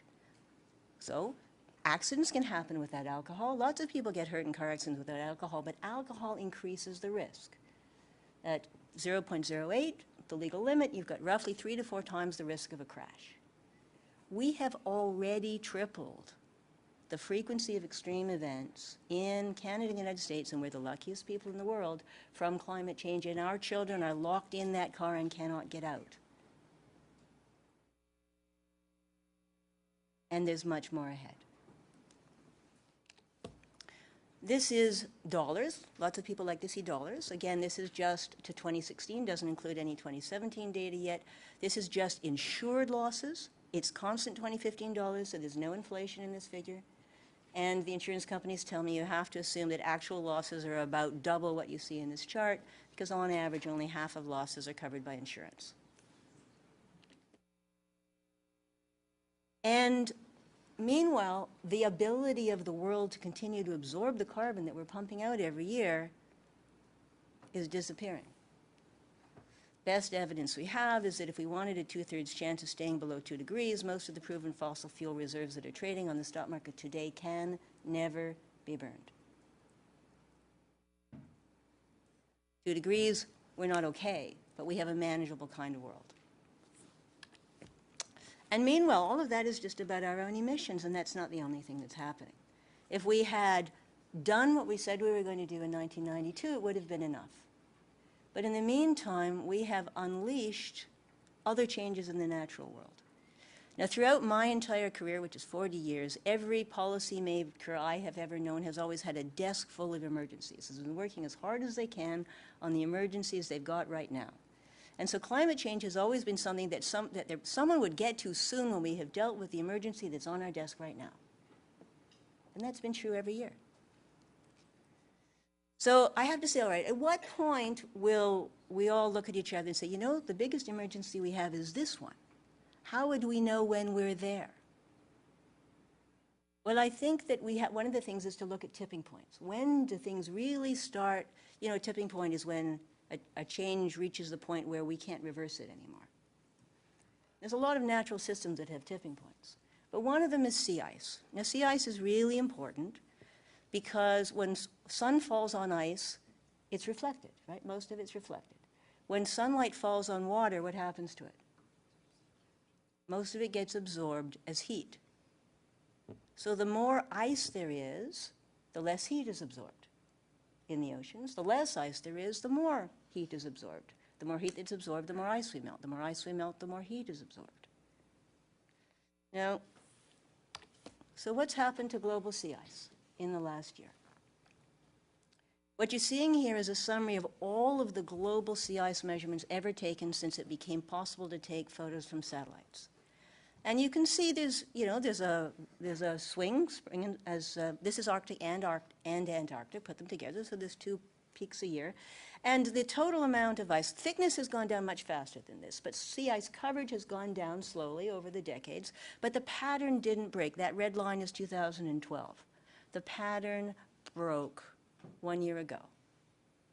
In September 2016, there was a catastrophic loss of sea ice coverage in the Antarctic and the Arctic at the same time for the first time.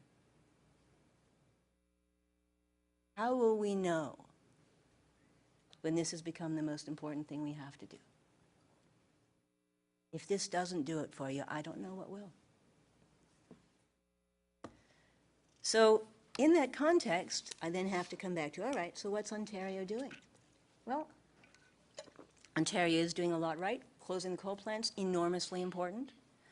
Yes, it put up our power rates to some extent. It also had a big impact on air quality. Anybody know how many smog days we had in Ontario in 2005? 2005, 53. For my husband who had asthma, it was brutal. How many smog days did we have in 2015, first year that Ontario didn't have a coal plant? None, exactly. Now, it wasn't just us. Also, huge numbers of coal plants closed in the US, but big impact on public health. We have a cap and trade system that started January the 1st. We have an climate change action plan. There is an adaptation plan, or the strategy that's going to be coming shortly. We do have this new Climate Act, which commits Ontario to dramatically change the energy foundation of our economy. And we need to do this. We have reached the point where we cannot have both of 2 things, both of which we really want. We want a climate we can live in, and we want an energy system that makes our lives convenient. And we can no longer have both of those as they now are. So we are launched into a very challenging transformation, and nobody knows how to do all of it. And it certainly can't be all done by the province, but at least we now have a legal commitment to do so, and a lot of work underway. So you can see Ontario met its 2014 target, which was to be 6% below 1990 by 2014, and you can see how we did it. We did it by closing the coal plants. You can also see that industry has reduced its emissions. But everybody else went up. Every fossil fuel in Ontario other than coal went up, and the big increases are natural gas in buildings, but the huge one for transportation. Because we've designed and built Southern Ontario as if petroleum was unlimited, land was unlimited, and there were no consequences to being dependent on gasoline. And none of those things are true, which is one of the reasons I was so grateful for your EV chargers. Municipalities are really important in making the kind of changes that are desperately needed. You're the ones who make the action where people live. Your decisions matter enormously. I know that everyone feels hamstrung. Everyone I talk to at every level feels a little bit helpless, so they can't do what they want to do because it's so hard because of everything else. But you folks really can have a very important impact, both in the spending decisions you make and the regulatory decisions you make and in the leadership you provide. Most people that I talk to wish they could do something, and you folks can.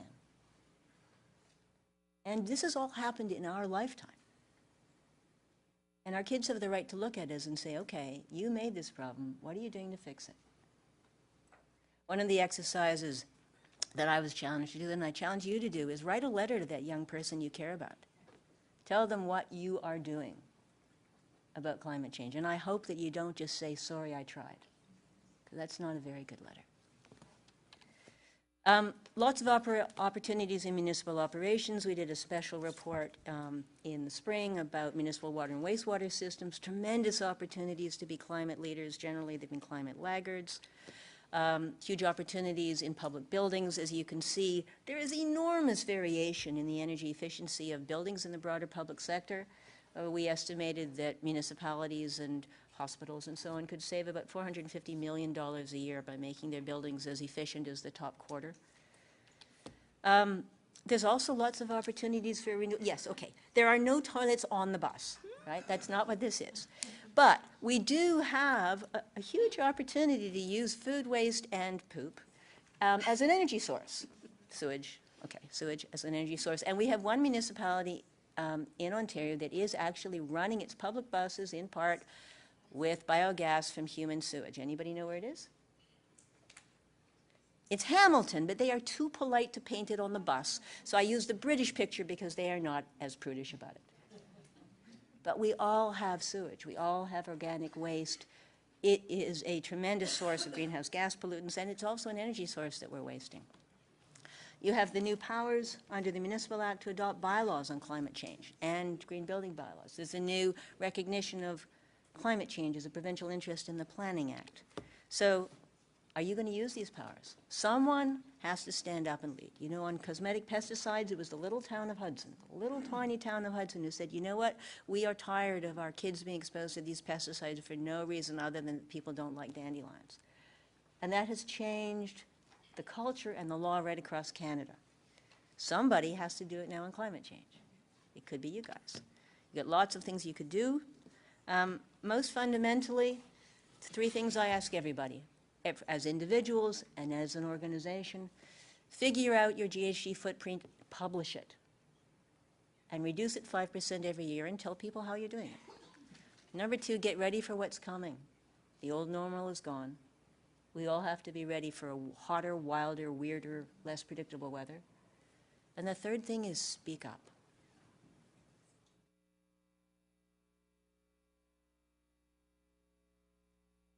This is the most defining challenge we've got. You can do something about it. Will you?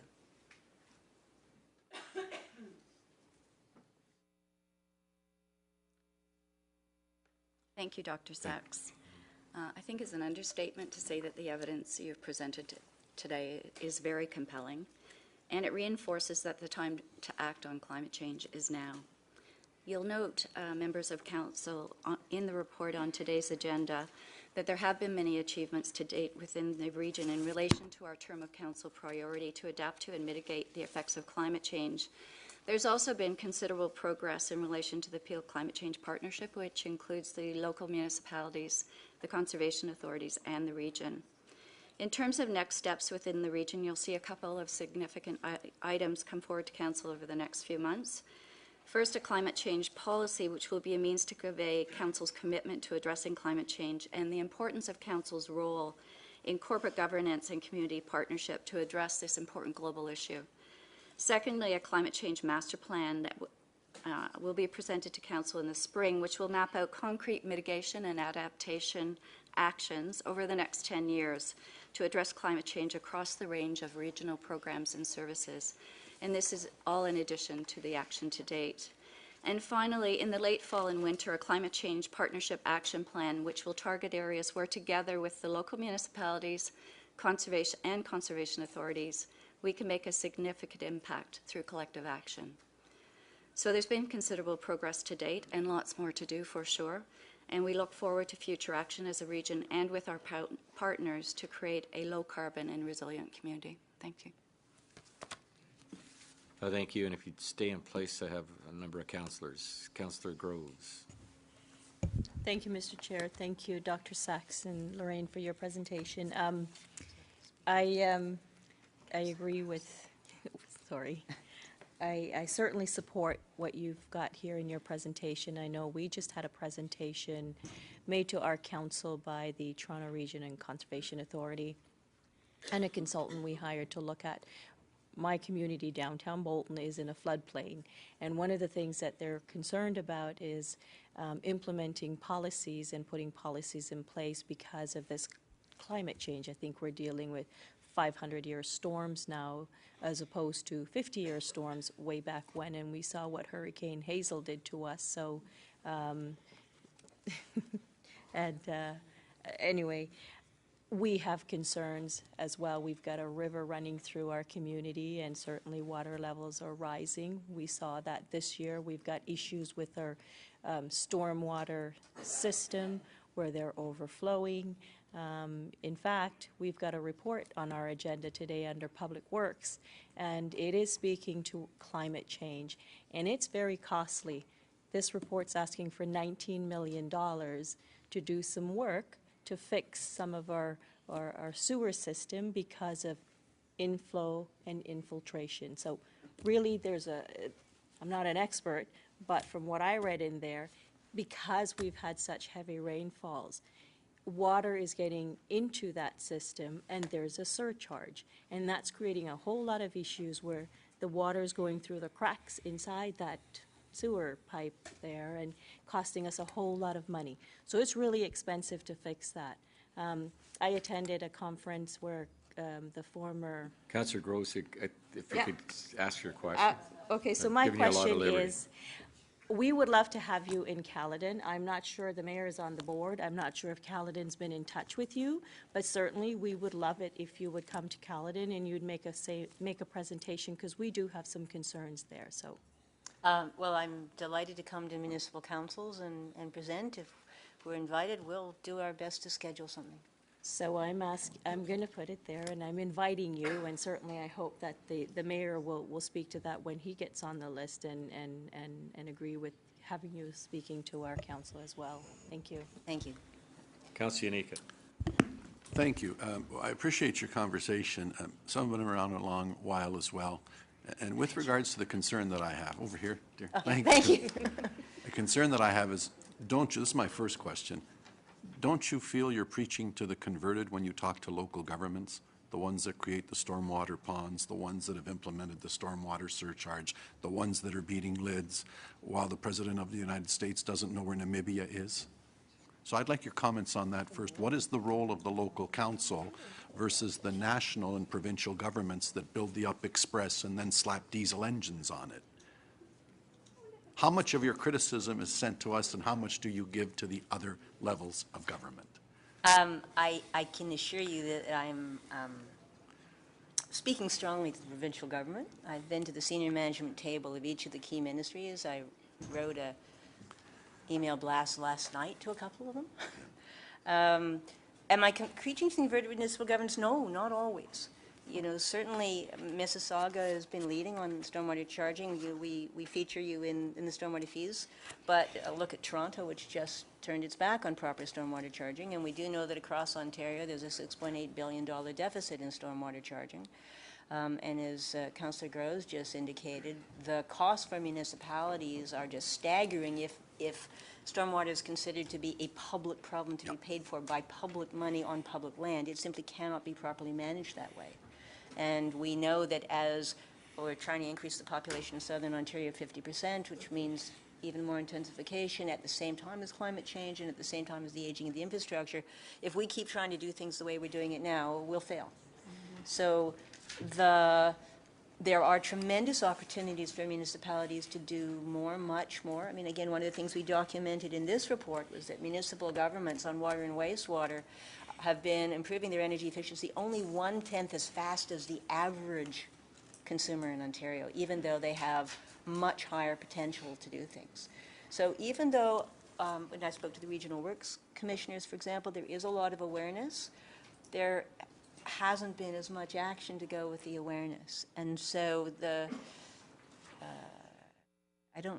feedback I've been receiving is that it is useful for me to come to councils and hopefully give people the nonpartisan, reliable facts to use to have these conversations with constituents, and I hope it's useful. And I welcome you. The thought I'd have you take back as well is that my problem is I've been around too long. So 30 years ago when I started as a municipal councillor, the province of Ontario paid for 75% of every bus we ran. Today it's zero. If they paid half of it, they could at least say, let's get to the next generation of electric buses. But they're not in a position to do that. When I started 30 years ago, our Conservation Authority ran on $4 million. Mike Harris fixed that. He took it to zero.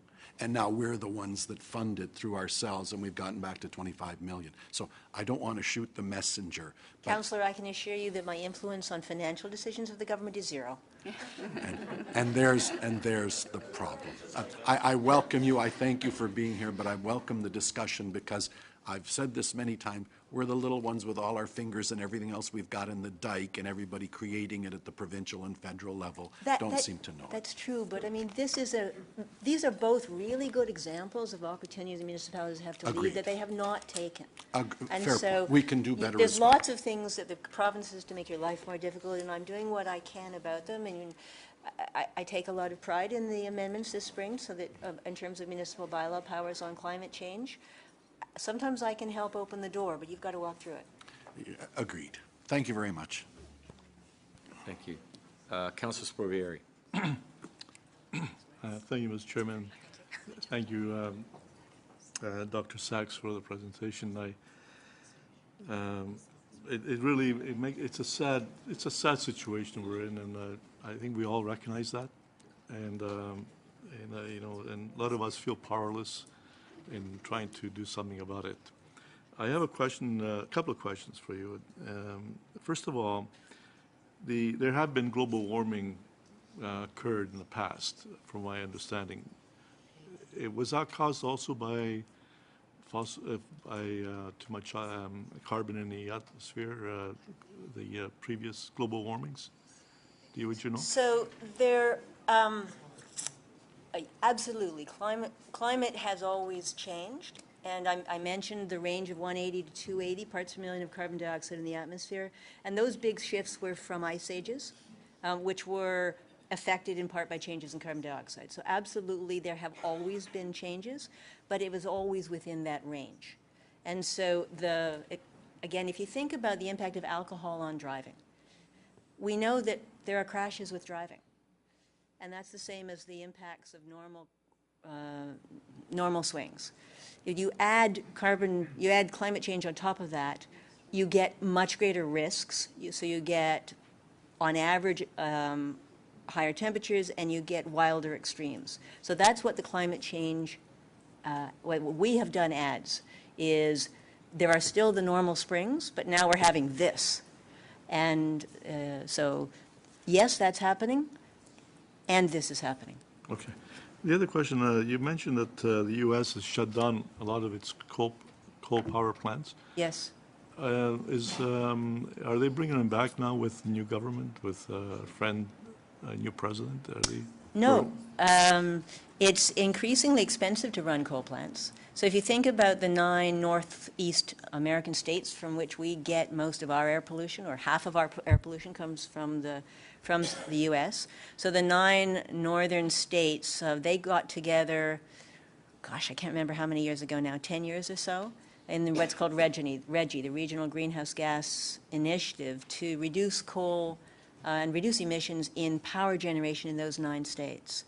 They have raised, I think, $2 billion in revenue from the cap-and-trade system that they had. Their best estimate is they've had $5.7 billion in economic benefits from improved air quality and $1.3 billion in economic benefits from improved energy efficiency.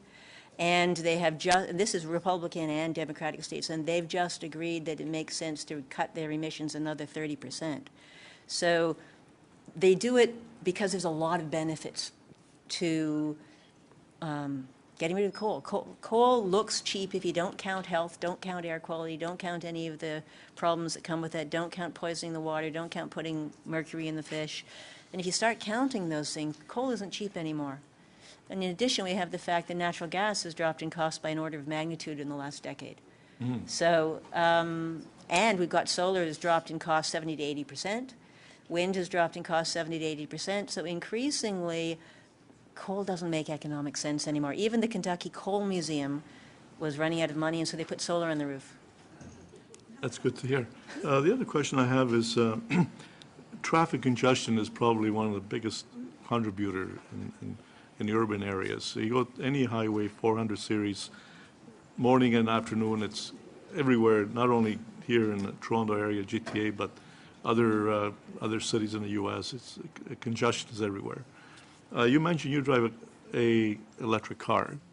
What is our government doing to fast track the introduction of electric cars more in a greater amount?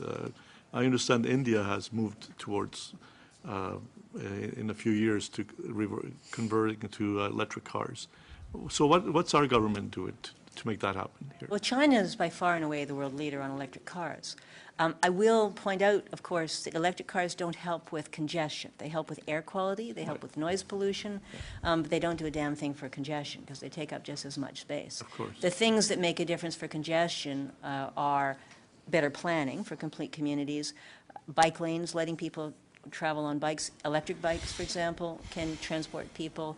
China, I think, has 200 million electric bikes now because you can get people a considerable distance with much less road space. So in the cap-and-trade system in Ontario, so far they've raised $1.5 billion from the first 3 auctions. And one of my jobs is to provide oversight on how the province is using the money, and I will be reporting on that this fall. But they are spending a lot of money to try to think about how to change transportation. One of the benefits being to reduce congestion and travel times, which is so frustrating, absolutely. And that's a big job. Transportation is our largest and fastest growing source of greenhouse gases. It's our largest and fastest growing source of energy. People tend to think that energy policy in Ontario is about electricity. Electricity is the smallest and cleanest of our energy sources. It's gasoline and diesel. So it is hugely important, but we're not going to solve that problem by just thinking in the old silos, and changing one kind of car to another kind of car isn't going to change congestion. So we really need to get fewer trips, people out of cars, think about freight differently. And I'm amazed, actually, by how much impact safer bike lanes have had, not just in Toronto, but in other places. If you make it safer for people to cycle, all kinds of people cycle. It's faster, it's cheaper, it's healthier, and it's more fun. Thank you. I wasn't concerned about the congestion, but the pollution that congestion causes is even greater. Yeah, well, that's actually a really good point. And so Public Health Ontario has done some fabulous work on how local air pollution is and how seriously human health is affected by people who live next to heavy roads. And I was just looking at some data on that, for example, in Hamilton, next to the Skyway and so on. So you're absolutely right. Electric vehicles, e-bikes, bikes can make an enormous difference on the air pollution for the people living next to the roads. That's another big reason to do it. Last question through the chair. Do you have a list of actions municipalities can take in order to help the cause? Well, we have reported on quite a number of things over, I've been commissioner a year and a half. We've looked at a few of them. Water and wastewater systems, enormous opportunities to be part of the solution instead of part of the problem. Stormwater fees, incredibly important. Give people an incentive. Municipalities can't solve stormwater by themselves. It's got to be a shared responsibility with private property owners. So that would be a really big one to deal with. And of course, Mississauga's already done it. But we've got a list here of a whole batch of things that municipalities can do. You've got a tremendous opportunity to lead on freight because you are such a center of freight, and we know that freight is the only source of GHGs in Ontario that's doubled since 1990 and continuing to go up, really challenging to deal with. Land use and transit. And another thing that you could do that would be really important is if you would pass a resolution supporting the province's proposed municipal asset management planning regulations, so that finally, instead of municipal assets being planned on initial capital costs, they would also look at energy costs, conservation, green infrastructure, which have not been top-line items up to now. So that was out for public consultation this summer. As I understand it, the decision hasn't been made. Some municipalities have objected to having to consider energy costs, which I don't understand because they're the ones that have to pay the energy costs. But supporting that proposal would be really quite powerful. Thank you. Thank you, Mr. Chairman. Thank you. Councillor Palashi. Thank you, Mr. Chair. Thank you very much for coming and delegating to us. Climate change is something that when I first heard of it, I almost believed it right away. Not almost, I believed it. When other things, you hear, you got to research a little bit and try and figure out what side you're on. Is it for climate change and global warming, is it, you see the media coverage, and I try not to listen to Trump too much, but is it true that he doesn't believe, like there's actually people out there that don't believe in global warming and don't believe in climate change? It may be a naive question, I apologize for that, but I'm just... Thank you for the question. So a couple of things I'd like to say about it. First of all, far be it from me to say what Mr. Trump does or doesn't actually believe. One of the things about the term global warming, and the reason that I don't use it, is that people tend to think that that means that everywhere is always going to be warmer all the time. And that isn't true. Right? Remember, natural cycles are still going. Even the world average temperature fluctuates. On average, it goes up, but it doesn't go up everywhere all the time. And so that's something that people tend not to understand. Mm-hmm. But we know that literally billions of dollars have been spent by the oil and coal industries to foster an appearance of dispute and doubt, in the same way that the Russians paid to foster appearances of dispute in the American election. The Koch brothers openly spent $1 billion, as well as the black money that was spent. And so there's been a very, very concentrated disinformation campaign to make people think that it's not clear and maybe we don't actually have to do something. There's also been a cultural factor where it's become a sign of group loyalty in some groups to deny the reality of climate change, no matter what you know when you step outside or plant your crops or, try to raise apples or whatever the case may be. So some groups, the Conservatives for Clean Energy in the U.S., I think they've just been brilliant about this. They never mention climate change because they know that's a red flag for a lot of the folks they want to talk about or talk with. But they talk with those people about things they care about. They talk with them about military security. They talk with them about energy independence. They talk with them about jobs. They talk about money draining out of the economy. So Ontario, for example, we drain $11 billion every single year out of our province importing fossil fuels. $11 billion every year. If we could reduce that by 10%, which we absolutely could, can you think of an extra $1 billion we might be able to use in Ontario? Right? And there's really good research that if you move the money from spending it on importing fossil fuels, you create more employment, because there's lots of things you could do with money. Importing fossil fuels doesn't create any employment, other stuff does. And so if the conversation is about the things that people care about, then you can get past some of the cultural issues. You don't have to talk about climate change. What I find also is that I always try to listen to where people are coming from. Farmers may not want to be told what to do, but they know that the growing season changed. They know that water's become more unpredictable. They know that their traditional rules about when and what to plant aren't working anymore. Okay, that's a place to start. Mm-hmm. They know more about that than I ever will. Mm-hmm. And it's affecting them right now. So can I give them information they can use to understand and respond to that without making them agree with me that they believe in something? I don't want you to leave here today and not feel that, we're sitting around the table saying, well, there's nothing more we can do. We're trying, and it's the provincial and federal level. I think and I don't want you to believe that. So I ask you to come to the city of Brampton as well and to delegate. I can talk to our staff and have them reach out to you and hopefully set that up. The last question that I had was, let's say, it's. I hope that it gets better, and I hope things do change. I've heard in the past that Canada and that northern area is kind of that last stronghold for, if it gets bad, if it gets really bad, and you just saw yesterday where a Canadian company was trying to sell something to Americans, and it was for cheaper, and they got their hands slapped pretty good. And I can only see, fast forward in the future, where if Canada and other northern countries maybe are kind of that last stronghold for fresh water, for anything that is an essential part of life, where we could be in serious trouble.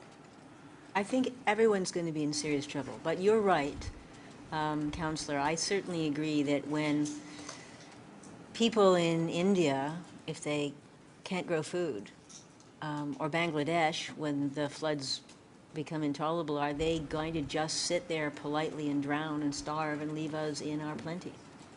It seems unlikely. Mm-hmm. Thank you.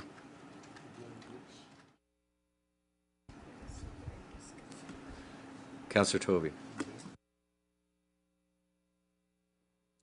Yes, thank you very much. Thanks for coming today.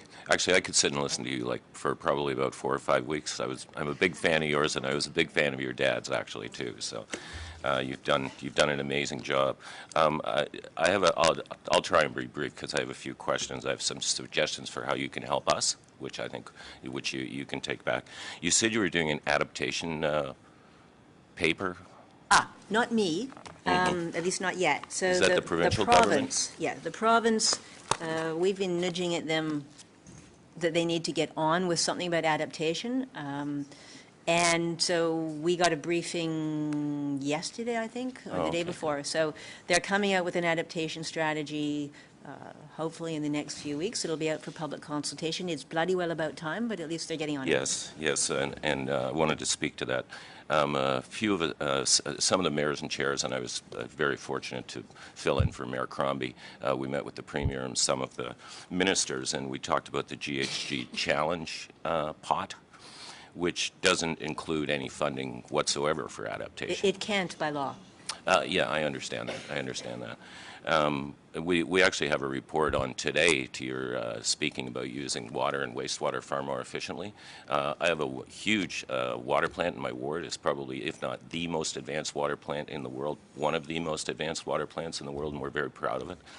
And then I have a wastewater plant that is now one of the most advanced wastewater plants in the world. So we're doing a study right now, which is before council today, so we can move forward with it, so that we can create district energy from both of those facilities. And Peel has always been pretty much leading edge. You can swim in all the beaches in Mississauga whenever you want to come down to my ward. I'll take you out for lunch and we'll go swim in the beaches. And but one of the challenges that we're having is the way the province is very siloed. I'm going to give you 2 examples because I think you can help us on this. One is that once we produce the electricity at the plant, if we have any of the electricity left over, we can't sell it back into the grid legislatively. We're not allowed to. So if you could take that back and just tell them to have sort of policy, start speaking to policy as far as adaptation and saving GHGs go in district energy, because right in the middle of those 2 plants, we're planning on building the world's most environmentally sustainable community. So that's one piece. The second piece is that we're also building a 64-acre conservation area out in Lake Ontario, which is currently, and I'd love to take on a tour of that. We're just sort of roughing in the coastal wetland habitat right now, and it's spectacular. It's over 2 kilometers long. It'll connect 9.5 kilometers of shoreline for Water's Edge experience for the public forever and ever and ever. So we're very proud of that, and we're proud of the work that our staff at the Region of Peel have done on that. We're recycling material for it. But one of the challenges that we had was the Minister of the Environment absolutely loved it. I mean, my last slide to him was all 7 of their targets for the Great Lakes, and I said, which ones did we hit? And he said, you nailed them all. And then we did a 5.5-year EA and detailed design work, and then we had to negotiate with the Ministry of Natural Resources for the water lots that we needed, 35 acres of water lots, and they told us they had a policy that says that they have to get fair market land value for the water lots, which at that point would have been about $125 million and kills the project. So, Councillor Toby, with respect, can you get to the question? Thanks. So that would be another point, and the point is that as part of the adaptation piece, I think it would be prudent for the provincial government to look at their policies and see which good policies they have and which policies they have in other silos and other ministries that completely eliminate that, like the electricity and like the cost of the water lots. No, I'm giving her recommendations because she's doing an adaptation plan, so I'm telling... Well, I'm not. But, Councillor Tovey, those are 2 really good examples, and what I can do is I don't have a magic wand, but I do have a flashlight. And so that's the kind of example where we actually can do something useful. So if your municipality would write to us asking us to look into this issue, that gives me an opportunity first to ask for a briefing from the various ministries, and then if that doesn't do it, to then look into the issue. So I would encourage you to write to us with the details, and we'll see what we can do. Sure, that's what I'll do. Thank you. No guarantees, but we'll try. Mayor Thompson. Thank you very much, and I really loved your report. And as far as Caledon, we've always kind of prided ourselves as the greenest community in Ontario, and we still try to work that way. I'd love to have you come, but more as a workshop to work with all of our departments on how we all can work together in improving and adapting, because we are the headwaters for all the water areas. Doesn't matter if it's Nottawasaga, TRCA, or Credit Valley, and we have a lot of challenges, especially erosion control and how to deal with huge climate events, because everything comes downhill and has a bigger impact as it gets further south.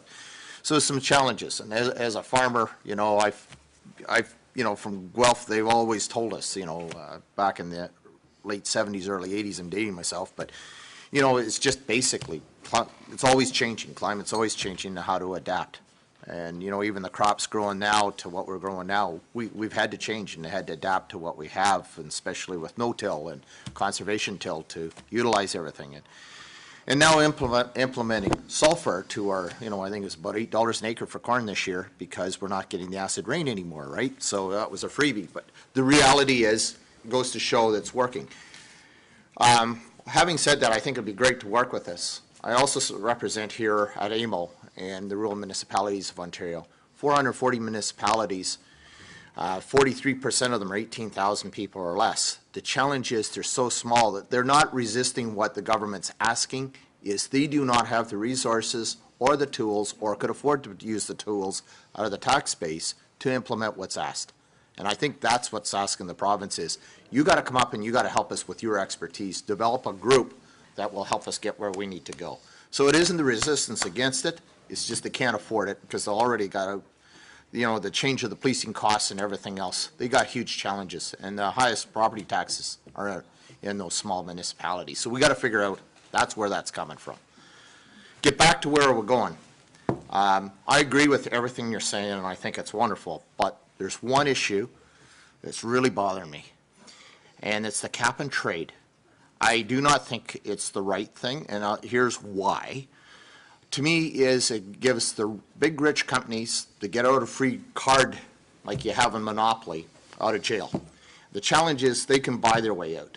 Our creative innovators are getting taxed to the nines. Actually, Mayor Thompson. I'm getting this. Maybe you should take it offline because we've got a heavy agenda here. I do, but I think real quickly is, to me, this is draconic and lazy way to implement something where you can innovate a lot quicker. We're not being able to do what we need to do, putting this on the people that can get us out of this challenge. I've had to really shorten up where I was going. But. Well, Mayor Thompson, I'd be glad to talk to you about it. We did write about climate change, about cap and trade in last year's report, and I will be writing about it again this year. The short answer is, I think Ontario's done quite a good job in designing the cap and trade system, and the big advantage that it has over a carbon tax is for the total economy, it should be cheaper.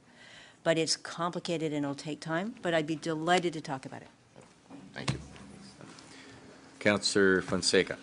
Thank you, through you, Mr. Chair. Thank you so much for being here today, Dr. Sachs, to present. Just further to presenting, and you've done to the province, worked with the province of Ontario and at AMO as the FCM representative for Peel. I'm not sure if you've presented to the Federation of Canadian Municipalities, but I'd be happy to talk with you offline about a presentation there. Why I'm on the board is you say to speak up, and I think that now would be the appropriate time if Council approves to bring forward 13.6, which is a report on mitigating and adapting to the effects of climate change. which is a recommendation to, as my understanding, it not only lists, as Councillor Tovey said, two terms of council priorities where we're trying to address climate change, which is reducing sewer backup and decreasing corporate GHG emissions with metric-specific targeted outcomes. But at the same time, we need to, in order to access some of the province's money to look at reducing GHGs, approve the Peel Climate Change Strategy 2006. So I'm happy to bring that report forward now and make the motion to move the report. Well, you're here so that you see that we are speaking up on this issue.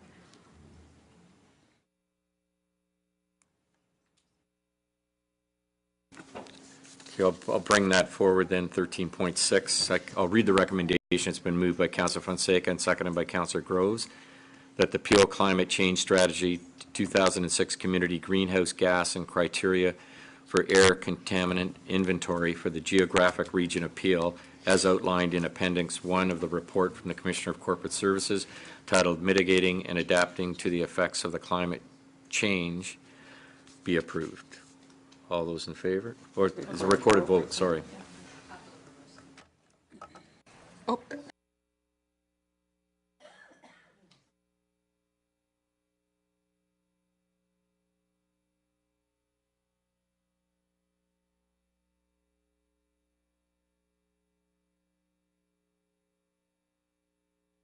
So it's unanimous of who's voted. That's great. Yeah.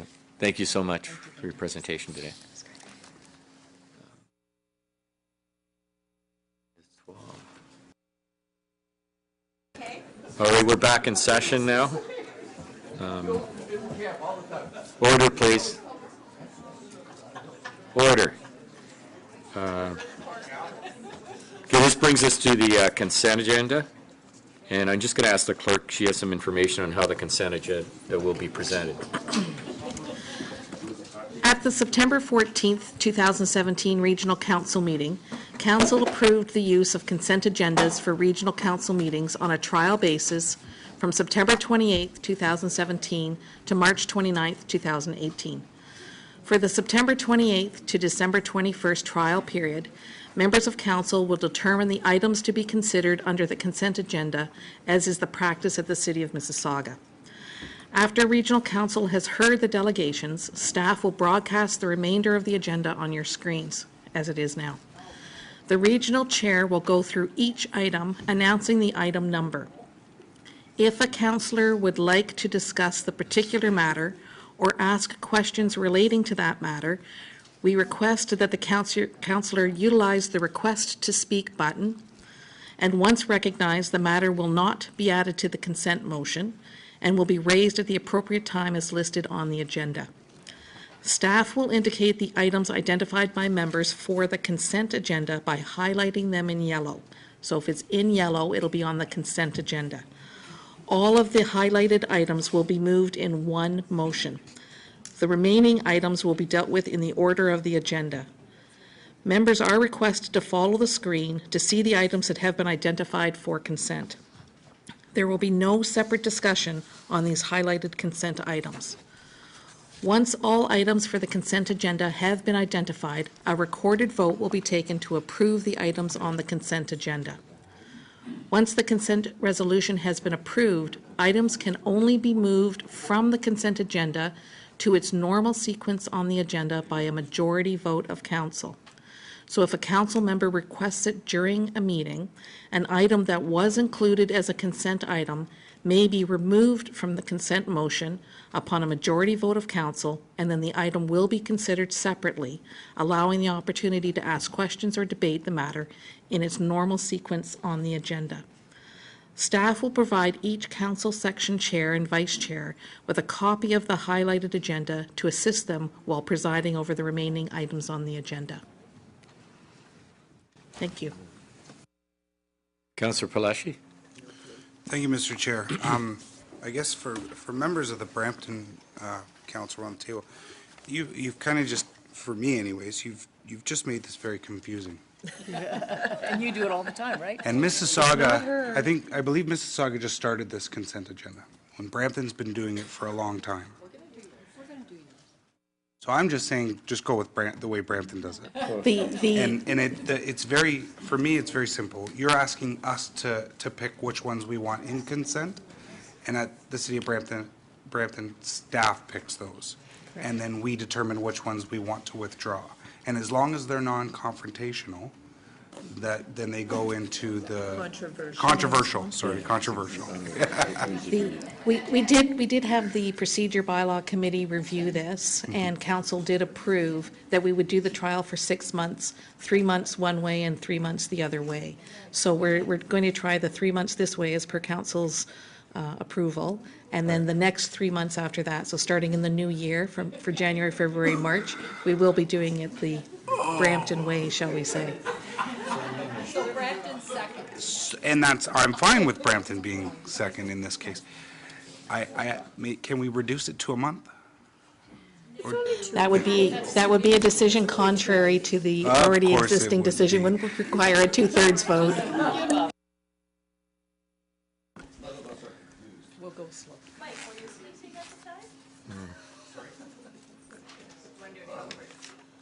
Okay, the first item is 7.1. Oh, Councillor Miles. Yep. No, you don't. So are you going to go through each one? Oh, sorry. Well, we may as well just do the agenda. No. Can we not just move everything that's an item of information only and everything that is a communication into consent? Well, I'm actually in a bit of a dilemma on this one. I'll tell you why, Councillor Miles, is because this one's for information only, but it also has a presentation. So if you moved it, then there'd be no presentation. You don't put it in consent. Okay, we'll do it whatever way you're doing, Okay. Mr. Chairman. Sorry about that. It's growing pains. That's right. 7.2. I went through 7.1. Excuse me? If you want, yeah. If you,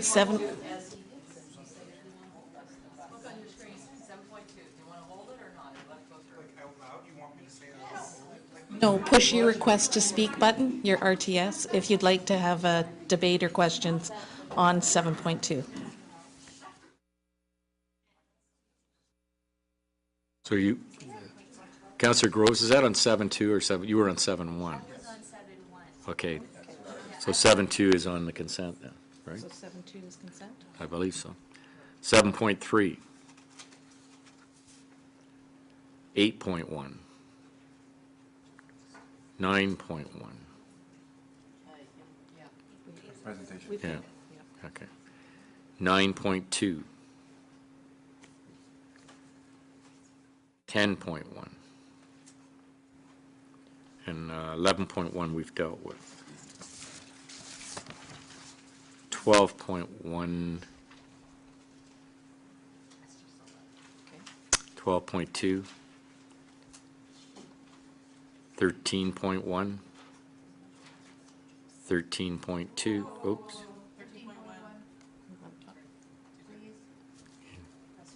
Yeah. Just put your request to speak on so then we know. All right. All right. 13.2. Councillor Parrish, is that 13.2 or 13.1? 13.3. 13.4. 13.5. We dealt with 13.6. 13.7.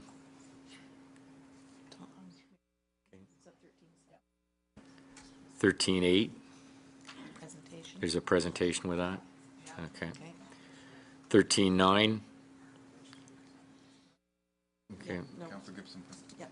So that's staying on. Yep. 13.10. 13.11. 14.1.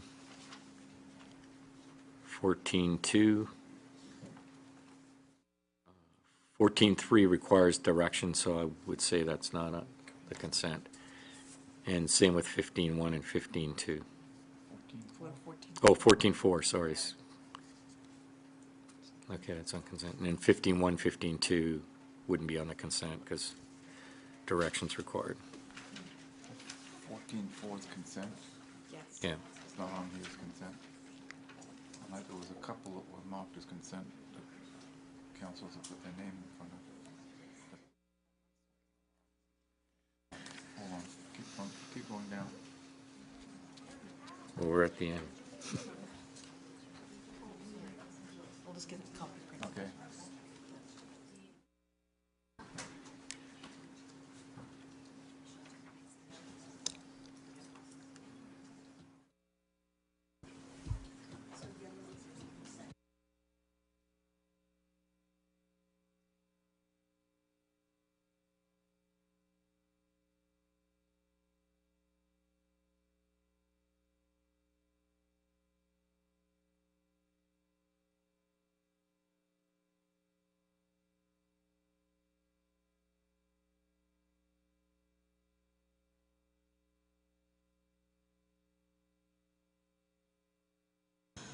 So 13.9 should not be on consent.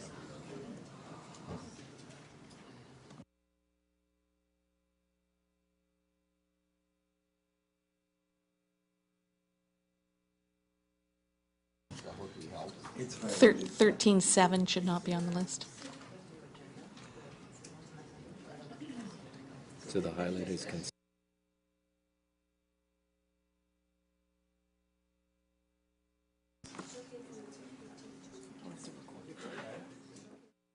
Could I have a mover of the consent agenda?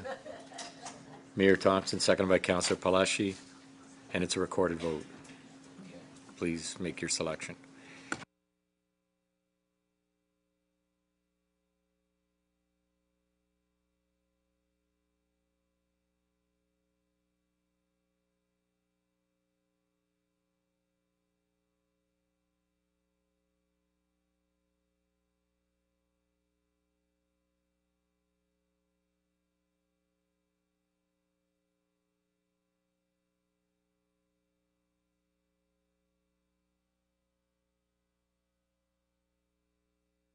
It carries. So it moves us then to items related to Public Works. Councillor Starr, if you'd chair that section, please. Well, with the abbreviated agenda that we have here, 7.1, we have a presentation from Anthony Parente.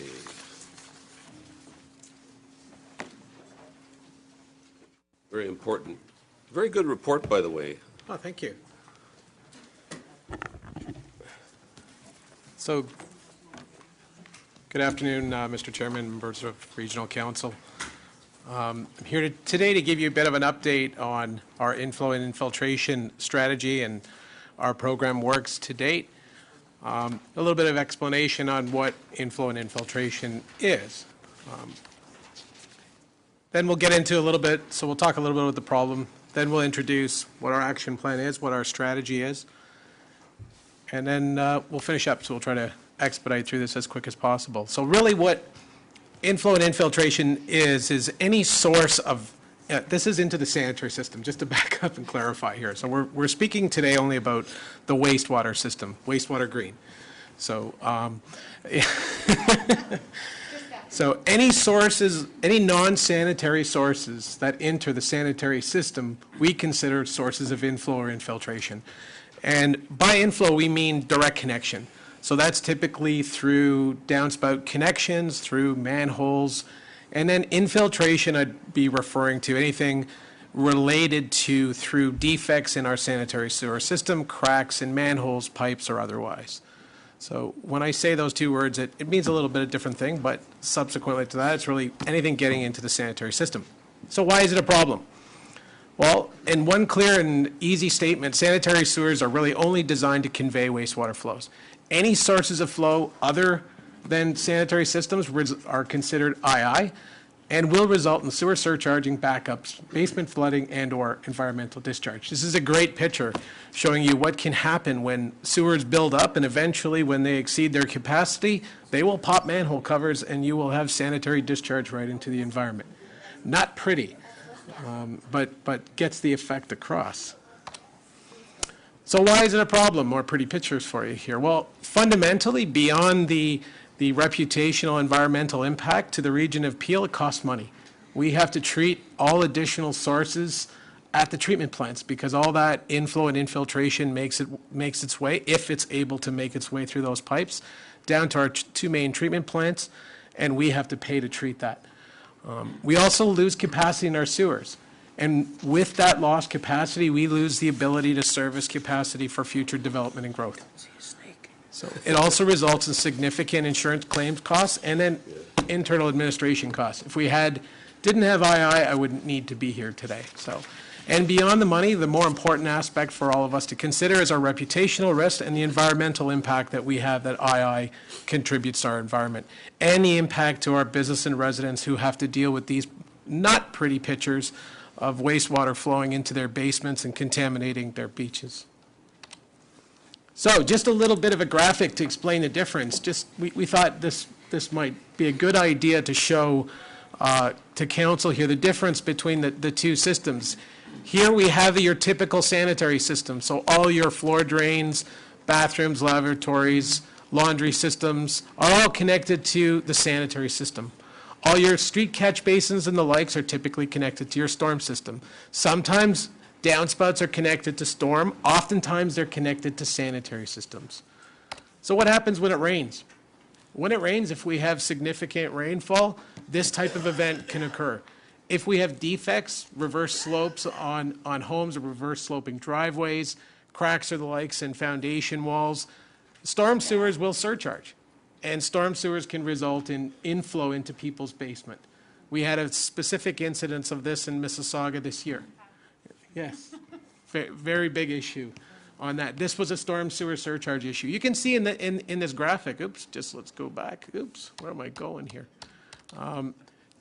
I'll use that button instead. You can see that when it first starts, we don't necessarily have that flow into sanitary, but over time, your floor drains will start filling up and then will result in sanitary sewer surcharging, even through those cracks and defects. And those cracks and defects will lead to wastewater building back up the service lateral into your basement. So this is a good graphic. It shows you a little bit of the difference in the two systems, but they can do the same thing. Okay. Peel's reality is very atypical with the balance of the country and greater municipalities or municipalities in the Greater Toronto Area. These are all Region of Peel examples caught by our closed circuit TV crews who actually look at condition assessment in the wastewater system. And while you might think that age of pipes is a precursor for II, I can assure you it is not. That we have a lot in our system that is constructed. You can see the year of construction here, very recent, and it can be, I won't say it all is, but it can be just as problematic as outdated pipe. So we have a significant issue not only with aging pipe, but oftentimes in new development as well, where we experience these, and this is all Region of Peel examples. This is a very unfortunate one we saw in a large diameter sewer. This was the main sewer coming into a new facility we have. And unfortunately, a very astute project manager of ours recognized this sound, the notorious sound of II coming into the sewer. He's like, this is supposed to be empty. So lo and behold, we send our crews in here and this is what we find. So this is a very good example of even where you have new infrastructure, something less than 2 years old, you can still have a significant, and this base flow is 100% II. You can see it's all clear water. So what are we doing about it? Part and parcel is let's take some action, but let's back up and do a little bit of a strategy, because II or II management is just part of good business on the wastewater side. A little bit of more focused attention on II will give us a little bit more results, and that's why we wanted to do a strategy. So our intent was to highlight those processes that we do now and then compare them really with a best-in-class approach, and then to address those gaps and develop some long and short-term goals related to II, and then have those metrics to bring forward to council and record on a basis. So we commenced this strategy in 2017, and we're about 3/4 of the way done with that strategy. We've broken it down into 5 main areas between our studies, capital works, resident programs, and I'll give you a little bit more detail of these very briefly. Our program 1 is really our guts of the strategy, where we implement flow monitoring across the Region of Peel. We do maintenance hole inspection. We've developed some very detailed processes. Some of our actions are we've actually installed over 150 monitors in Peel's system. The entire system is now on flow monitoring network.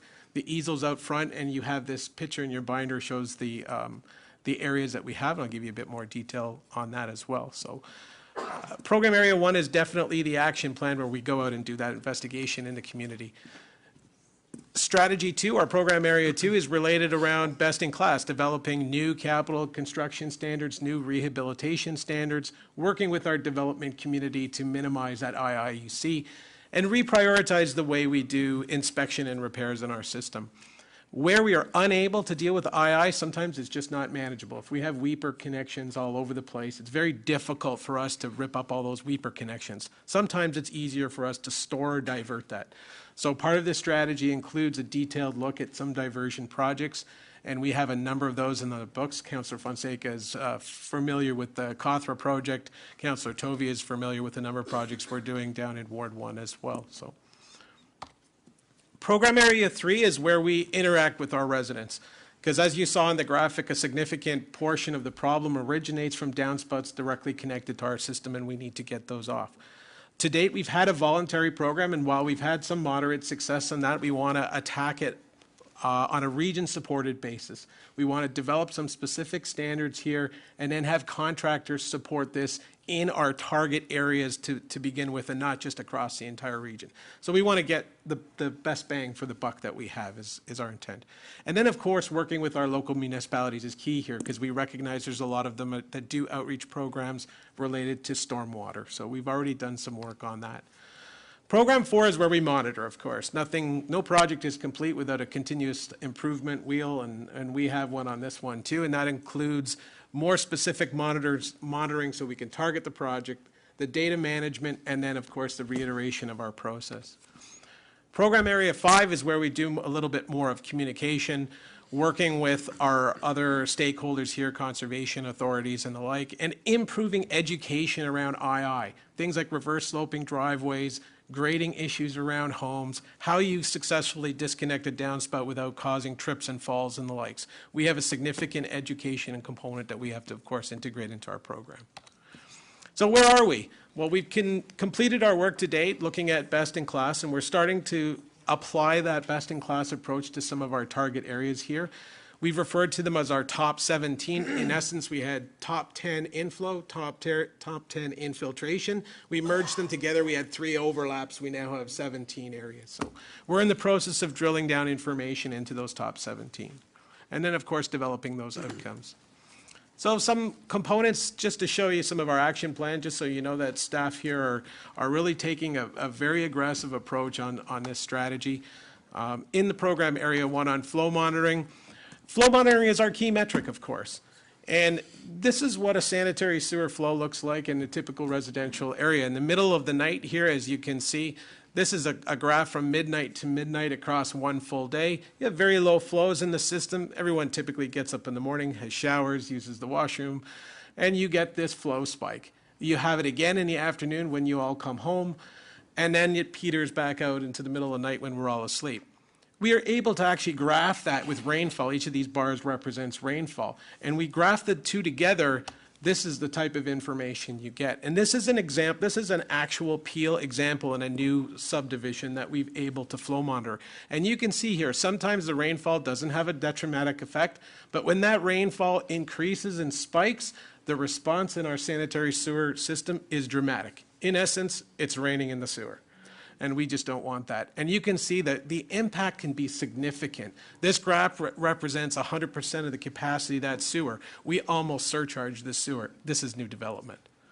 So you can see that we're not limited to old infrastructure, and this is actual data that we've been able to trend here at the region.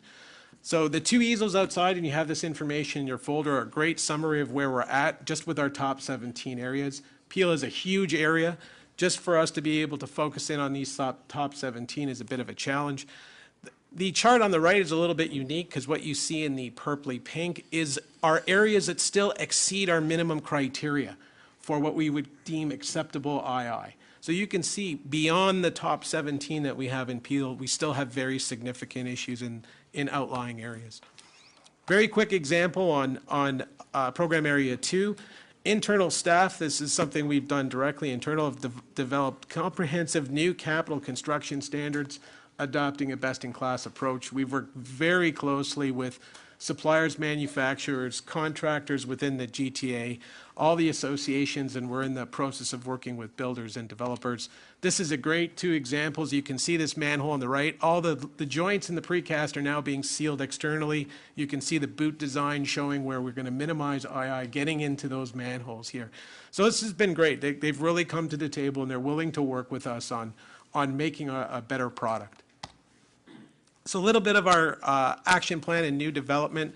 Again, similar to what I showed you, we're going to be moving to monitoring of all new development and working towards a zero II at point of assumption between the land developers and ourselves. We've already worked with our inspectors on training and the likes to be able to make sure that II isn't the problem that I just showed you in that graph. Of course, there's a future. There's a long-term vision here, and that's a big part of where I'd like to see our division go and the region go here. Diversions are a big strategy, and storage is. We know we have some very, very complex issues in the urban environment here. So some of the concept is using pipe. We can use pipe to actually overflow those surcharging events into other pipe. It's very cheaply done, and then you can store that for that after the event. The infiltration isn't our biggest problem. The inflow is our #1 issue that definitely causes basement flooding. And then real-time control. We're looking to a system where we can utilize those interconnections between our pipeline to actually move wastewater around. And then also using weather Doppler technology to actually be able to pinpoint where these severe storms that Dr. Sachs was referring to. If you come to any of one of our offices during a major event, you'll see it becomes a war room. We have National Weather Service, Environment Canada data, and we're looking at where rain is actually going to occur to actually move wastewater around. And we've successfully done this already within the region of Peel to minimize flooding in the community. So that's a bit of our long-term vision beyond the obvious rehab and control. What's next? Again, this is a long-term plan. There's some significant costs to address and manage this. I believe that we've got an effective plan in place, which is represented within the report. We'll continue to develop those long-term plans and metrics, and we hope to bring you back yearly updates on what we find within the system and what we're able to fix. Thank you very much for your time. I really appreciate that. Good one. Councillor Groves. Thank you, Mr. Chair. Thank you, Anthony, for your presentation, and certainly we heard the importance of getting this done this morning with Dr. Sachs's presentation. So just a couple of questions for you. Currently, we don't hold back any LCs on new development currently, or do? Through the chair, Councillor, yes, we do have LCs within new development. We have a staged release process. We're working with our development groups and our planning groups here to amend the agreements to perhaps utilize that as a mechanism to demonstrate II. So we do, my understanding is we do have some level of LCs. And that would apply to II, or? Not No. yet. By the nature of our agreements, we don't have the ability to leverage that right now. That's something we're working towards. Okay, good, thank you. And then the other question is, you showed us a slide, and I think there was one in 2013 where it had II. So why is that? Through the chair, Councillor, a big part of the issue, as you can see, is that pipe to manhole interaction can be very difficult. In order to maintain line and grade, contractors end up breaking out concrete to establish that perfect line and grade. And they end up parging up not always with the best quality. And that is a key area for us where we experience II, is that pipe to manhole. So within our own standard, we've done a number of additional work to control that exact problem. But that's where it's coming from on those pictures, if you have a look. Okay, so moving forward, how do you, when you contract out these works, how are you gonna ensure, like, are you gonna go out and inspect every single manhole that's installed, and how are you gonna manage that? Through the chair, Councillor, it's a great point. What we've already done is we do have inspectors. They're not full-time on all these development. They will inspect these as they go. The key is in the flow monitoring. The key is applying a flow monitoring requirement that all new developments will have a flow monitor. And we will track that similar to that graph, where we will be able to see, does the system respond to wet weather events? If it does, we'll know II is there, and then if we need to, we'll go back to subsequent inspection. CCTV type inspection, lateral inspection. Our next step is to work with chief building officials, because the private side is very complex issue, and a significant part of II originates from private side. So we have a lot of work to do to work with our communities in our local municipalities to alleviate that at the private side as well. So it's a dual problem, but the flow monitoring will be the key to demonstrate that. Okay, that's good. And so is it like, so when they do the work, do you have something would you have something in the tender that goes out to say, 2 years or 3 years or whatever time span there is?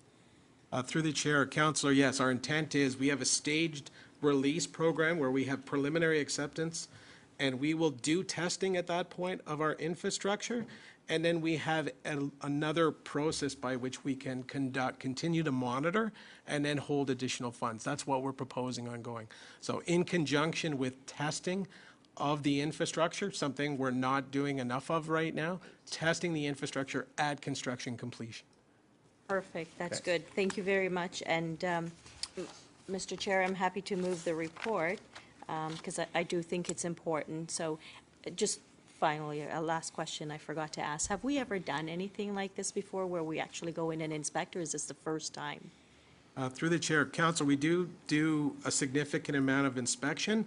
We've never targeted II like we do now. The focus, we've spent a lot of time even training our inspectors on our new standards and on II mitigation measures just to do exactly that. Well, thank you, Anthony, for your great work, and I think it is important, and especially, again, because of what we heard from Dr. Sachs this morning, I think moving forward, it's very important. So I'm prepared to move the report. I know it's a lot of money, but I think that it's money well spent because we're having more and more people having these sewer backups, and it gets very costly to the homeowners, and it becomes very problematic for us when we're saying, oh, we have nothing to do with it. So thank you for being proactive on it. Thank you. Councillor Sprovieri. Yeah, thank you, Mr. Chairman. Thank you, Anthony. Just a couple of questions through the chair. The problem, is it mostly on the private project or also on the public projects that the Region Appeal oversees? Through the chair, Councillor, we have a variety of occurrence of this. It occurs all over the place right now. It occurs equally in new development, equally from private side, and equally in new large diameter construction, as you can see there in that picture of that concrete sewer pipe. And how long has staff been aware of this problem? Through the chair, Councillor, staff is quite aware of the problem. A lot of the issues come down to design and construction standards. Inherently, the sewer pipe has traditionally been a little bit less of a quality than water main pipe. If you look at our new capital standards, we're moving, as an example, towards low-pressure design of our large diameter wastewater infrastructure. So we're placing a direct focus on this now by elevating the bar. So that's really what's going on. You can't see that gasket as it comes together in that example. Sometimes it gets pinched, and to an inspector, it looks fine. It's just the nature of the product itself wasn't necessarily designed to be as robust as what we'd like to see. That's why we're making the changes in our standards. And last question, these large diameter systems, can they be repaired from the inside, going in and do a repair job? Through the chair, Councillor, that's exactly what we did. We put a sealed gasket on that, and it seals it from the inside, saves us on the excavation. So, and that's been done proactive, it's been done regularly? Correct. Great. Okay. Thank you, Mr. Chairman. Thank you. Councillor Ross. Thank you, Mr. Chair. Thank you for the presentation, Anthony. This is pretty fascinating. I know that Councillor Mahoney and I, when we first came on council, went down into one of the what is it, the trunk water. Right, No, yeah. the trunk system? The West Trunk? Yeah, the West Trunk line. And it project, was yes. amazing, but I don't think I'd go down again. I guess moving into this second phase, the technology and the information that we're gathering from the system is phenomenal. It's pretty amazing to be able to inform your decision making. I think in the program areas, 3, 4, and 5, where we're moving into a higher level of education with the public. One of the things that I've noticed in the last couple of programs we've embarked on is this skepticism of the public. So whatever we're going to be doing is going to have to be a lot more hands-on by the region and a lot more labor-intensive. So I know you've requested 3 FTEs in this case, but I think given the amounts of money involved and the hand-holding we're going to have to do with residents, especially when it comes to downspout disconnection and other elements, it's money worth spending. So you know how penny pinching I am. But no, this is an amazingly informative presentation. Thank you. Thank you. Councillor Moore? Thank you. Thank you, Anthony. Actually, that was very interesting. You're very passionate about what you do. Anybody who's had a conversation with you about other things knows that. It's really interesting. I'm looking at the map and the blue areas up Yes. in the Brampton community. It's the area that Councillor Gibson and I represent. Yes. And I happen to live in that blue zone. What's really interesting is if I look at the generation, and my subdivision is, there were homes built, there's century homes, there's others that were built in probably the 40s, 50s, 70s, 80s, and so on. So kind of multi-generational. But what's really interesting is there are a lot of those homes that had rear lot catch basins. And you're kind of screwing your face up a bit there, because over the years, and some of those houses, they're 70 years old, they've changed the grading in their backyard. The rear lot catch basins have been compromised years and years ago. And every single spring, you see a lot of my neighbors with pumps in their backyard, pumping the water out of their backyard into the catch basins. Now, on one hand, you say it's their responsibility. I get that. But we are paying the price. Somebody's paying somewhere. So it's almost like we need a program to assist those streets or those neighborhoods that either have the reverse sloping driveways, and those tended to be more built around the 70s and 80s. But there's a scattering of them around our various municipalities. But in neighborhoods, and, Councillor Gibson and I get the calls. It's that same generation of home where they were built with rear lot. They are on private property, so there's no municipal obligations. But in actual fact, as taxpayers, we are paying the price. So whether it's the odd person emptying a swimming pool is one thing, but when you have an entire neighborhood where there are numerous people with pumps in their backyards pumping it out into the system, that's not a good thing. Through the chair, Councillor, yes, those type of issues, although there's a bit of an overlap here. This is where catch basins in the backyard would typically be connected to that storm system that I showed in the schematic. Although we have had this issue as well with where we deal with flooding or localized flooding on lot level, people actually opening sanitary manholes. And that actually, you can imagine the situation is further exasperated in the sanitary system. I know even working with the City of Mississauga, one thing we encouraged residents to do in the June 23rd major event that we had was do not open catch basins or do not open manholes. And even city staff was like, why? Isn't that a great idea? Doesn't that help? And it was more on the education side, informing that by opening, it might alleviate the local area, but the impact is felt downstream. And this is another concept we hope to use with residents too. It's one thing, it may not impact you, but by doing that, by allowing your connections and the likes, you're actually causing your community and your neighbors downstream issue. That is what we need to integrate into our education program, that it shouldn't just be about you, it's about your community here. So Well, it is all about you when it's your basement that could get flooded, Correct. unfortunately. But I do think that, and I'll use my neighborhood as an example. There are some parks that are close by that may be an option for introducing a stormwater management pond. And yes, there's a cost to putting that infrastructure in and directing some of that stormwater runoff to a new stormwater management pond in a neighborhood that is old.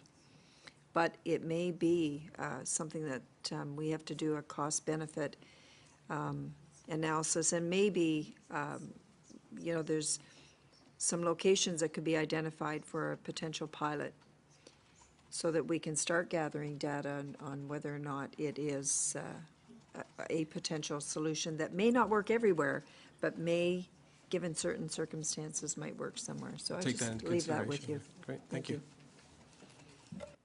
Councillor Palashi? Thank you, Mr. Chair. Thank you, Anthony, for the report. Anthony, so I have a septic system. My eaves troughs go into the ground and then disperse over the grass. When I'm draining the pool, it barely reaches the road because it goes, I have a lot that's able to take it.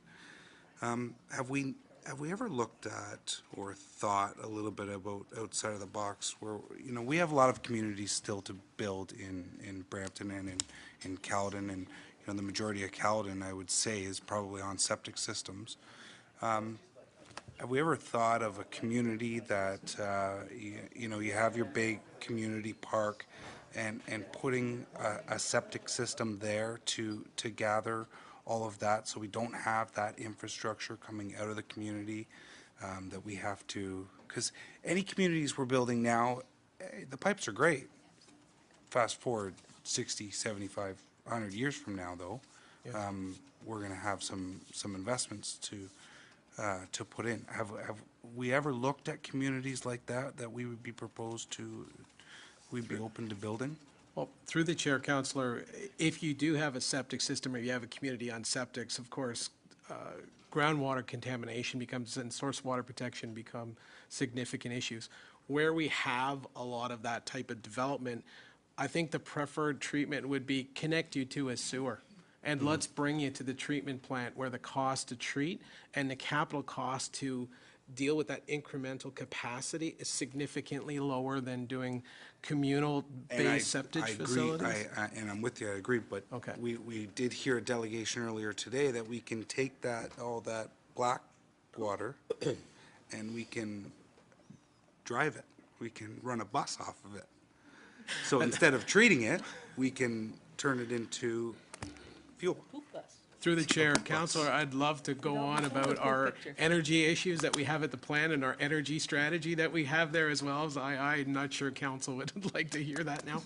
But we do, I'll just say for now that we do a significant amount of energy recovery right now, and we have some significant vision on that. I know we do, and I'm not doubting that we don't. I'm just, I'm trying to think long-term, out of the box, what possibilities are out there. And I'd be interested in looking at something where, it's cost for, negative, and pros, who, what, where, when, why, how much. Okay. Thank you, Mr. Chair. Thank you. Councillor Miles. Thank you very much. I'm really glad to see where we're at with this issue, having represented a lot of the community that was victim to the last big weather event. I certainly know the impact that it has on the community, but I think even as importantly on the region of Peel and the resources that we have to expend as a region in order to deal with the flooding and whatnot. So when I look at the top 17 areas, Anthony, quite a few of them are still in the ward that I represent. So I'm glad that we're looking at future infrastructure, making sure that we're building for the future. But it wasn't clear to me. I understand that we have to educate the community. We have to unhook the downspouts. What other way would we or are we going to deal with the older communities, the 70-year-old communities that are in your high priority list because they've got a lot of infiltration and some pretty high flow going in as well? Through the chair, Councillor, you've got a great point there, and there's a distinct challenge in addressing not just new, but also the old. What we need to do, and if I could just I'll flip ahead and show you some of the level of detail we're actually flipping towards. This gives you an example of the drill down type of information we're starting to do within each of these areas. Our first priority is to assimilate all the data we have there and find out where is it coming from. Sometimes it's not going to be coming from a home or a downspout. We need to find out where and why. As I presented, there's sometimes options. Sometimes we need to accept. Sometimes the most community acceptable way to deal with II is to accept, because we don't want to rip up everybody's front lawns. And sometimes the idea is divert or store that II flow and treat it at a later date. So rather than putting in basements, we put it in giant pipes, which is further to your point, Councillor, and sometimes there's other mechanisms you can do to do it. So our first plan is to do this drill down into the information, into the community specifically, with all those sub-monitoring programs, and then look at where it's coming from. Is it coming from ICI sources, industry? Is it coming from backyard catch basins, or with connectivity to the sanitary system? That's our first order of business.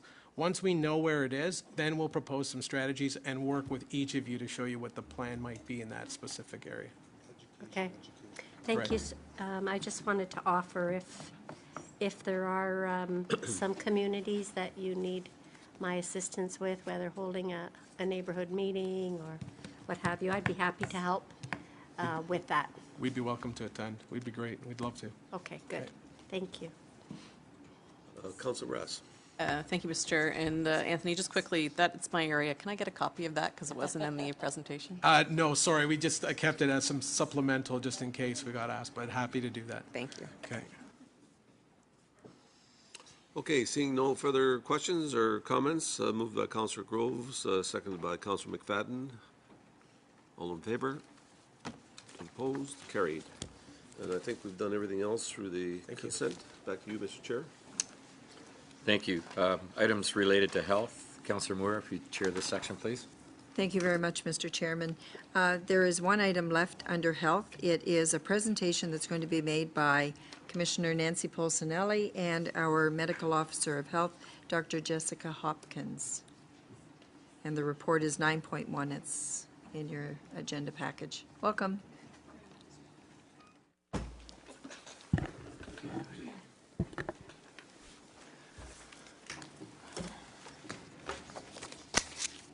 So through you, Madam Chair. On July 20th, the province released a report from the Minister of Health's expert panel on public health. The report recommends ways to strengthen and increase integration of the public health sector within the healthcare system across the province. Dr. Jessica Hopkins, our Medical Officer of Health, will provide you with more detailed background around that expert panel report in just a few moments. At a high level, there are three significant themes that emerged as part of recommendations in this report. The first is the report is recommending reducing the number of public health units across Ontario. Second, the report is recommending the introduction of a consistent governance board of health model across these new, larger health units. And last but not least, the expert panel recommended that the role of public health be strengthened and the sector be better connected to other parts of the health system. So Council will remember seeing this map. It's not new to you. It shows how regional health services, and those are the areas in blue, fit in the overall health sector. Public health is circled in red. This is what the system would look like if the province proceeds with the proposed recommendations of the expert panel. Most notably, you will see that public health, which is still circled in red, would no longer be a regional service. It would have a completely different governance structure. These proposed recommendations would change this region, significantly. So now I'm going to turn it over to Dr. Hopkins, who will provide you with more specific details about the expert panel and what this means. Thank you, Nancy. Through the chair, I'm going to start by providing you with just a reminder of what the current state of public health is in Ontario before we get into the meat of the changes. I'll also mention briefly what the rationale is, so what the driving force was behind these proposed changes. So in Ontario, we currently have 36 public health units. Each public health unit is led by a medical officer of health who reports to a board of health such as yourself. Now, boards of health in Ontario can have different membership on them. So they can have municipal or regional representatives. They can also have citizen appointees as well as provincial appointees. So here in Peel, it is regional council that is designated as the Board of Health. So the driving factor behind this is the Minister of Health and Long-Term Care's vision of patients first. And you'll be familiar with some of the things that have happened around patients first, such as the CCACs moving under the LHIN. But there are actually some issues in public health that the province feels needs to be addressed through this. First of all, they do want to maintain a strong public health sector. They believe in building strength and capacity in the public health workforce. But there are issues around structure, governance, accountability that they are hoping to deal with through this expert panel report. Now, I want all of you to keep in mind that the expert panel report is just recommendations at this point in time. There are no plans to implement anything in the report. The consultation period is open until October 31st, and so this is really an opportunity for Regional Council and the Board of Health to provide input into the report. So I'm going to get into the details of what you see on the chart here. So we've structured this showing what the current state is and what the expert panel recommendation is. And these are the major categories you'll see down the left that describe the different areas. So currently we have 36 public health units, as I already mentioned. Public health is basically structured as a two-tier system right now. You have the province and then you have local, so Peel Region being local. In the proposal, they would shift to a three-tiered system. So you would continue to have the province, and then you would have a new regional level, something called a regional public health entity, and there would be 14 of those. There would also be a third level below that called a local public health service delivery area, and the number of those is not yet determined. However, we know it would be greater than 14. In terms of geographic boundaries, as you know, public health units are currently aligned with municipalities and regions. In the new structure, the geographic boundaries would change and public health would be aligned with the LHINs, the local health integration networks, which are aligned with hospital catchment areas. This is a really important point for Peel Region because if this was implemented, Peel Region would essentially be split into two different regional public health entities. One of those would go with the Central West LHIN, so that would be Brampton, Caledon, plus Malton. And then on the other side, we have the Mississauga-Halton LHIN, and then Mississauga would go into that regional public health entity. In terms of leadership, currently public health units are led by a medical officer of health, such as myself. In the new model, it would be co-led between a regional medical officer of health and a chief executive officer. And lastly is the governance approach. So currently there are several different models of governance in Ontario. You are one of the 7 regional systems of governance. In the proposed model, there would be 14 regional boards of health, which would be autonomous boards of health. They would have citizen representatives, provincial appointees, as well as municipal elected representatives on those boards. Excuse me. So staff have looked at some potential considerations for Regional Council as you think about the feedback that you might want to provide to the province. And these are our 5 areas where we're recommending you might want to consider providing feedback in the process. So number 1, we strongly believe that public health's core mandate to prevent disease and protect and promote the health of the population based on local need needs to be maintained. Public health should not be reoriented to a more clinical perspective. For number 2, the unique consequences for regional government, some things to consider is as a regional department, public health currently benefits from financial efficiencies for shared internal services. Also, and very importantly, public health also works closely in collaboration with other departments across the region to advance healthy public policy and healthy communities. But more importantly, They're working in collaboration towards shared outcomes for our vulnerable citizens. Regional Council's oversight of this work as our current Board of Health is beneficial and most important in moving that work forward. It's important to note, too, that AMO has identified that the proposed changes to public health may weaken the local elected official voice by increasing the number of community members from organizations like the LIN and the school board appointed to this new Board of Health governance. So your voice as local elected officials is important to reflect the overall needs of our community. The third recommended response is the region should not bear financial responsibility for changes. It is imperative that any change to public health in Peel does not come with additional annual costs to deliver public health programs and services within the region.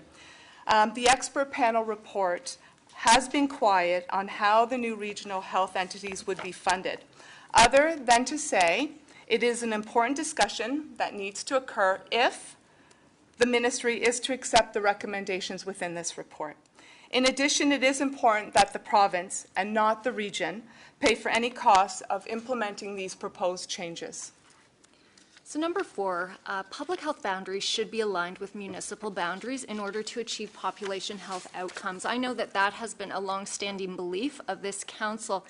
And when we look at the collaborative work that public health can do with other departments in the region, particularly on issues such as transportation, planning, those are really important relationships for us to maintain in order to support the health of the community.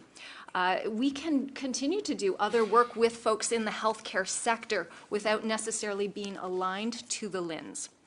And number 5, changes should be evidence-informed and benefit population health. I think all of you will appreciate the importance that public health places on evidence-informed decision-making. And one of the pieces that we believe is lacking in the report is the evidence that says if we make these very broad changes, we are going to see improvements in population and community health. And that's something that we would like the Ministry of Health and Long-Term Care to provide to us. So in terms of next steps, what we are looking for today is Council's endorsement of a consultation submission. So you've heard the high-level points in that. We would share this submission with the Ministry of Health and Long-Term Care prior to the deadline at the end of October. We would also share our submission with a number of other groups that have an interest and are also producing submissions, including AMO, the LINs, other boards of health, and the Association of Local Public Health Agencies. And as staff, we're very committed to returning to Council with updates as further information becomes available. Thank you. Thank you very much. Councillor Sprovieri. Thank you, Madam Chair. And thank you, ladies, for the presentation. You indicated that the province believes that going through to this new model, it will eventually be making healthcare more affordable. Is that what I heard? Through the chair, they don't speak specifically to affordability, but within the Patients First vision of the Minister of Health and Long-Term Care, he speaks to patient-centered care. So the idea that people receive the care that they need in their community and making it more seamless in terms of the transitions between various places, such as hospitals and long-term care.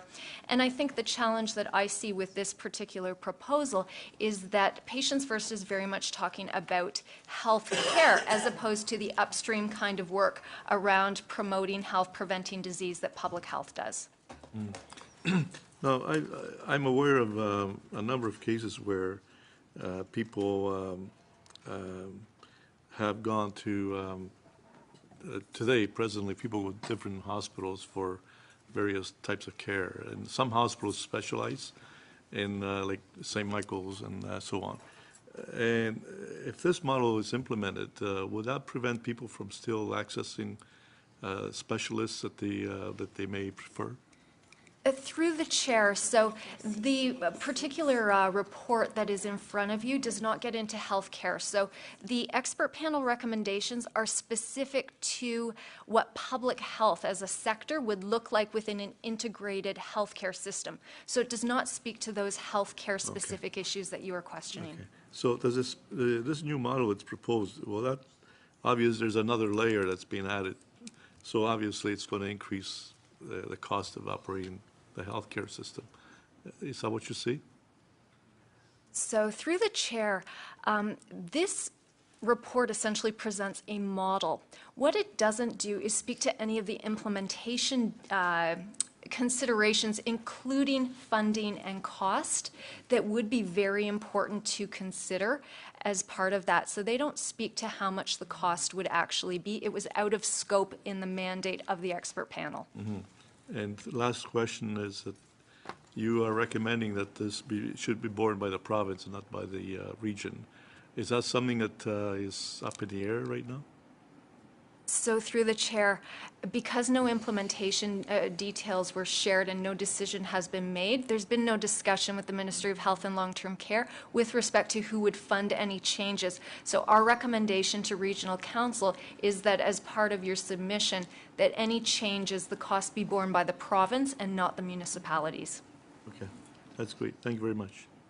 Thank you, Madam Chair. Thank you. I see no other speakers on the board. You did such a great job with your presentation, but you know, I think it is important to note that as a regional council, we deal with all of the other human services, whether it's housing, Ontario Works, seniors dental, for our local population. And I think you've done a great job in the report of sort of outlining, and we certainly did speak with the Deputy Minister when she came to visit to talk about the need for one LHIN geographically defined by the region of Peel. So I'm looking for a mover and a second. Move Councillor Parrish, Councillor Gibson. All those in favor? That's. Oh, we have to vote. Sorry. This could be touchy. Thank you. Thank you very much for your presentation.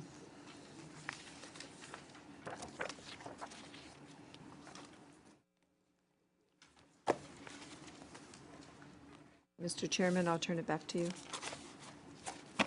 Thank you very much. We've dealt with the items under Human Services, so that brings us to items related to enterprise programs and services. Councillor Fonseca, if you'd chair this section, please. Yes, thank you very much, Mr. Chair.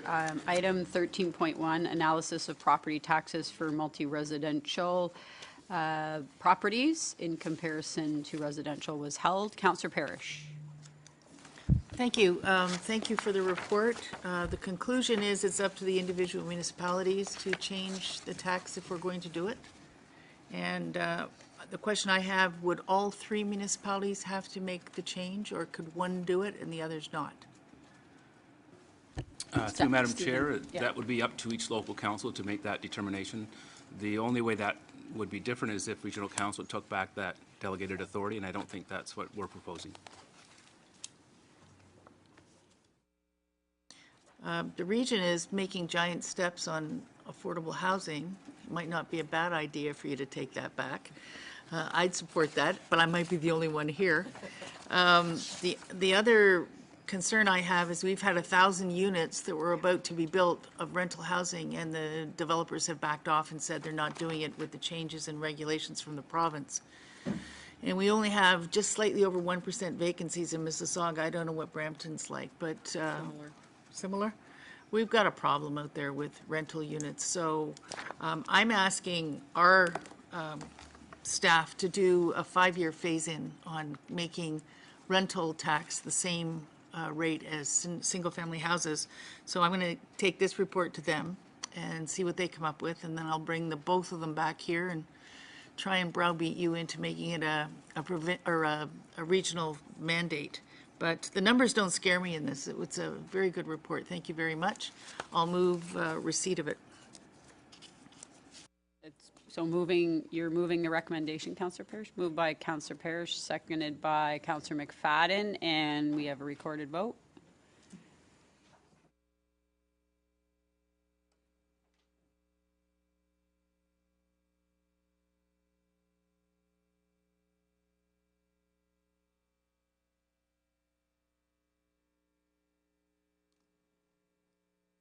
And that is passed. Moving on to item 13.7, which is Treaties Recognition Week and Indigenous Acknowledgement. I believe this was held by Mayor Thompson. Mayor Thompson. Yeah, to me, it's a very good report, and I know we're going to be doing something at our local municipalities, but to help out the local municipalities, I know we've done it here, but how are we going to feed that back down so we're all in unison? And the second request I have is, what's the proper way to address the First Nations? Are we here on the lands, the treaty lands of the Mississaugas? We need good messaging to be respectful and have it correct, because we can hurt ourselves saying the wrong thing. And I really think we all need to know what the proper phrase we need to say when we're acknowledging this, because we're out at these events and and according to the report, we need to do this. But please give us the information, or even have a bit of a debrief on how to address it correctly. Do you understand what I'm trying to get at? Lorraine, did you want to comment on that, Lorraine? Sure. Thank you. Through you, Madam Chair. We're happy to convey this to the local municipalities, likely through the clerk's office. Right. And certainly we have consulted extensively with local community organizations to make sure the wording is correct, and we'll keep updating it over time because terminology does change. And I think that's what we need as elected officials, because when we're out there speaking, we want to make sure we're saying the correct language. Thank you. That's all basically what I wanted it for, was just to make sure we're all together and that you're on the right page. Very good points, Mayor Thompson. Councillor Yanika. With thanks to Mayor Thompson, because I'm on the exact same page with you, I've asked for something similar to be acknowledged when we start our CVC meetings, referring it to staff. So I would ask you to send it to the CVC, because we just had a marvelous meeting a little while ago talking about the Credit Valley Trail, and we were in your lovely hamlets, and one of the people from the First Nations gave us some of the history and then mentioned some of the squabbles amongst them. And now I'm getting terrified, saying, oh my God, are we going to say something inappropriate when all we want to do is acknowledge them, and we just want to know what they believe is the most appropriate thing. So I'm wearing my CVC hat, having the exact same concern, because we want to do it right with the best of intentions, but we need the proper people giving us the proper help, and invite everybody into the room and say how is best to. I think it's a monumental moment for us and the region and the CVC and the country, but let's get it right, because we don't want to misstep and go against our intentions. So if you could include that for our friends at the CVC, where I've also brought it up, I would very much appreciate it. Thank you very much. Thank you very much, Councillor Yanika. So moved. Do we have to move? Yes, no. It's receipt. So moved by Mayor Thompson, seconded by Councillor Yanika. All in favor? Any opposed? Carried. Thank you very much. Moving on to 13.8. This is the Peel Art Gallery, Museum and Archives update, and there is a presentation.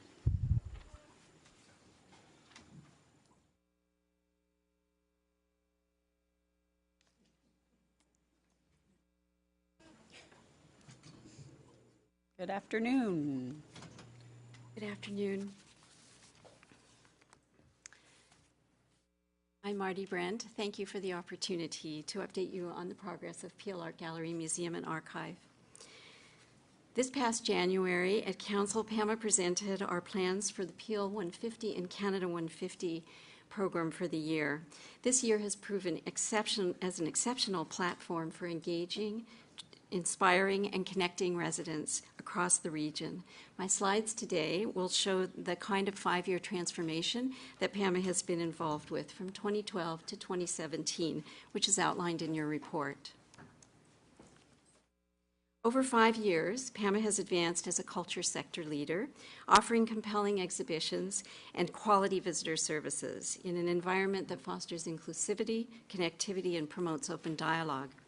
Working in collaboration with many of our creative community partners, PAMA services are avenues of discovery for people of all ages and disabilities. Experiences can be electrifying, validating, memorable. They can be transformative. They can help build bridges across cultural divides. They can help build, what we see through PAMA's spaces are residents engaging with each other and with art and heritage and culture. What our statistics show year over year Our attendance averages, attendance growth that are well above industry averages, and consistent high levels of visitor satisfaction. What our data and our analysis provide are opportunities for future growth aligned with our diverse community's needs. PAMA has transformed with the changing needs and expectations of our community. Our byline, Your Stories Here, embraces multiple perspectives and supports the authentic voice of those who share their stories. Since 2012, residents have had the opportunity to see over 90 exhibitions at PAMA and locations across the region. The PAMA team mounts 20 new exhibitions each year and runs related programming and events that appeal to a wide-ranging interests of our residents and visitors to the region. The majority of exhibitions and programs are co-created. Through these initiatives, we build long-term relationships with collectors, donors, sponsors, and partners who generously support and champion arts and culture in Peel. New opportunities to grow sponsorships will support future service delivery enhancements and help us to build capacity to cost share major initiatives like international exhibitions. You have with you, in front of you today, I believe, a copy of our PAMA annual report, which gives you a snapshot of the scope of the activities that go on at PAMA, our supporters, and the kinds of initiatives that we undertake. On any given day, PAMA may be welcoming students or offering outreach in schools, in senior centers, or to clients who don't have the ability to visit PAMA. Residents may be using our facilities to build family literacy skills through art. They may be exploring natural heritage and environmental sustainability. They may be learning more about their neighbors and themselves. They may be introduced to climate change, to homelessness, and to other initiatives that are significant issues in our communities. PAMA is a place for safe conversations, for connecting, and for engagement in social action and change. Transforming physically and structurally has been accomplished with guidance and directions from Council. Today, the collections at PAMA better reflect our diverse and evolving region. Our staff possess the competencies required to perform both specialized and integrated functions of a regional art gallery, museum, and archive. The photo on your left is what we look like about 1 week before the opening of a major exhibition. This is the start of our Peel 150 exhibition install. The photo in the center shows the transformation on opening night, just a few short days later. Behind the scenes, it takes a highly effective interdependent team to collaborate, plan, select, design, coordinate, construct, pack, move, install without mishap so that the magic can happen for our residents. Through public input, partnerships, strategic planning, and setting achievable objectives and outcomes, we will continue to collaborate and innovate, to foster understanding and shared values, and to support community for life for Peel residents. PAMA has demonstrated our service delivery capacity, building successfully from 2012 to 2017. Our current service level and all of our accomplishments achieved have been managed with a staff complement that includes 3 contract employees whose skills are core to our service delivery. The 2018 budget will seek council approval so that we may continue to, council approval for these positions so that we may continue to fulfill our legislative requirements and continue to deliver excellent services that the community expects. Investing in our future involves many partners.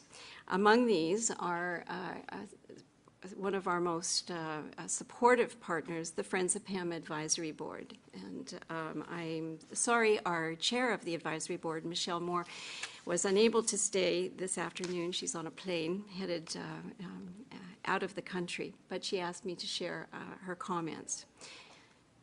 The Friends of PAMA board is newly invigorated and has completed a visioning session with board and staff together, aiming to co-create opportunities for community impact. As a board, we will focus on fundraising strategy aimed at long-term partnerships with like-minded, program-related nonprofits and corporations. PAMA staff have provided the board with a wish list. In October, we'll work towards prioritizing our attention for 1 or 2 of these. The board has input to and endorses PAMA's program directions. We're firmly committed to collaborative efforts that increase access to quality arts and culture services for Peel residents. And we express our thanks to Council for enriching the lives of residents through regional support of PAMA. Thank you. Thank you very much, Marty, for the presentation. And so much is going on at PAMA and with regards to programs, but also in particular, I just wanted to highlight the acquisition highlights. I think there's some very interesting acquisitions that PAMA has made that are so important to the history, heritage, and culture of Peel. So thank you very much. And we have councillors on the board. Councillor Medeiros. Thank you, through the chair. Thank you, Marty. Certainly, I think you've, very polite and undersold all the work that we've been doing and what you've done under, what PAMA's done under your leadership. Certainly, as being a member of the advisory board when I first got elected and where we've gone in the last couple of years, one of the things I think that you noted is about the diversity and engagement. I remember with the first SICK exposition that we have, how successful it was, and now I've never seen it so, there's a buzz around PAMA now. It's gone to the different communities, and I could tell you that the work, and I know through the brainstorming sessions, and I know with the passion that staff show, that PAMA is really going in the right direction, and it's really a model of success as we keep moving forward. I would just hope that sometimes, and I think one of the issues, if there's one issue that I can identify, is the fact that it is in downtown Brampton, and sometimes maybe folks from the different areas, farther areas, don't understand what we have there at PAMA, that it really is a regional organization, and there would be a little bit more participation, I guess, from some of the folks, in farther location. So I think that would be great if, council members can encourage their residents and really promote PAMA, because really is, it's one of the gems that we have in the region. And certainly on the budget ask, it's fully supportive. PAMA's really shown to really be very mindful of its budget ask, but we're in an opportunity of growth, and I think it's really important that we seize that opportunity and take advantage of it. So, but thank you for your leadership. I've witnessed the dedication and the leadership you provided, and I'm really excited about where we're going forth. Thank you. Thank you very much, Councillor Medeiros. Mayor Jeffrey. So Marty, there is magic happening at PAMA. I've witnessed it. I've never seen such energy in the last couple of years that I have ever seen. When I think back to the Twins exposition, it was like standing room only. I've never seen really an art gallery or any facility that popular. You almost had to get a number to get in the building. And I think the fact that you're doing that outreach and building pride in our community is huge.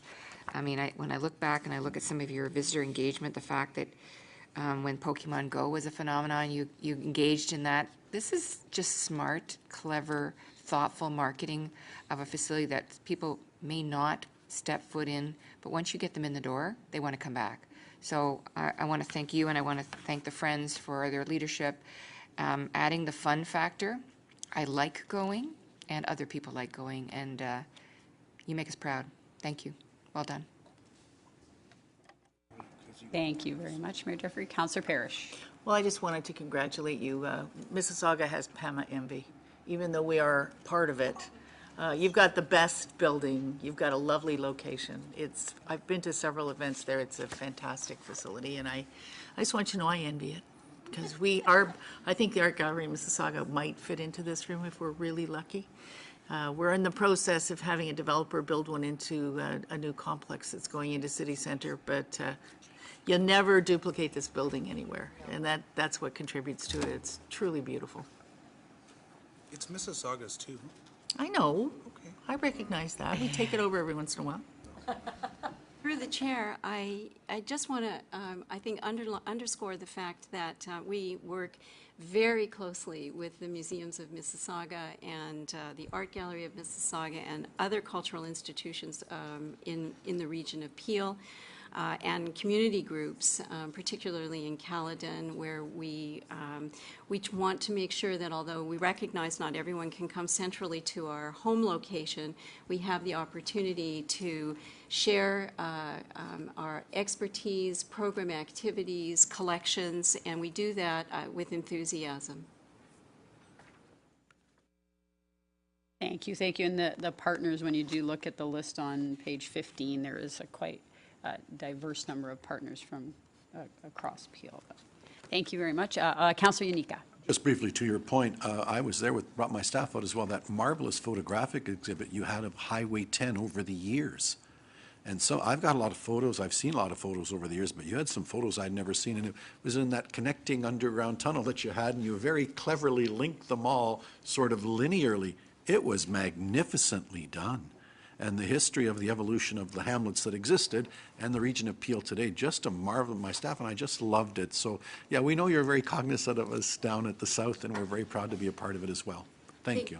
Thank you. Through the chair, we had the opportunity to take that exhibition as well at the request of Mississauga planners for a one-day conference, and we're delighted that that information was so relevant to today's planning. Thank you very much. This is a for information report. Councillor Medeiros, would you like to move it? And seconded by Mayor Jeffrey. All in favor? Any opposed? Carried. Thank you very much, Marty. 13.9 is the report of Council Expense Policy Review Committee. I believe it was held by Councillor Gibson. Thank you, Madam Chair.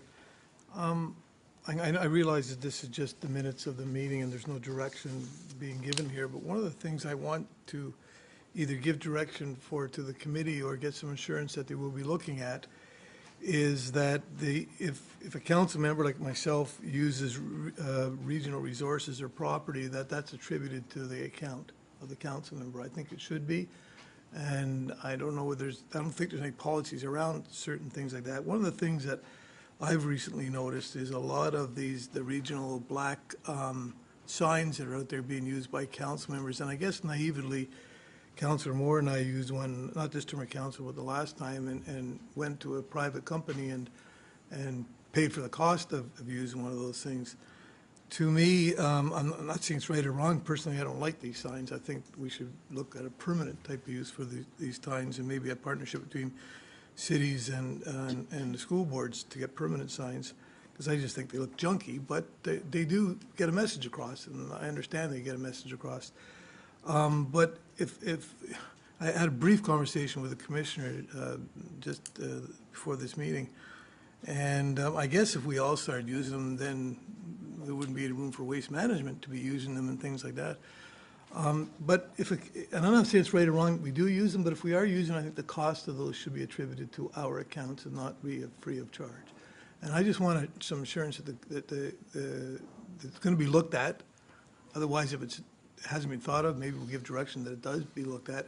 But I'm not specifically talking about these signs. I'm talking about other resources that may be out there that I don't even know about, because I didn't, quite frankly, know about this one, that we could do that. So maybe to the chair, Councillor Parrish, is that something they would be looking at or could look at, or do we need to give direction today? No, actually, we've had only one meeting, and what we'll be doing is putting some recommendations together. We'll be taking suggestions from you. Just send us an email on this one, and you might want to make it broader and say, look at all such facilities that are available to us, and we'll put that in, but nothing's going to happen without it circulating here 3 or 4 times. It's one that's kind of a hot spot, and I agree with you. One of the things we've asked our council to do in Mississauga is look at putting in permanent holders, and then the signs pop in, and you don't have those big metal things sticking up that a kid could fall off a bike and impale themselves. So your suggestion is good. We're looking at picking permanent spots all around Mississauga for these. If that's the case, then I'd rather than put it in email, I'd like to make a motion that you do look at that right now and get the support of this council for you to do that. No problem. Happy to have it. Okay. So, thank you. I'm just looking to clerk. So would that be direction, or would that be it's a motion? Taking it out of motion. So,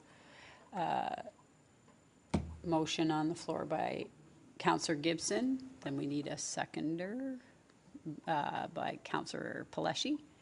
Do we need the motion on the screen?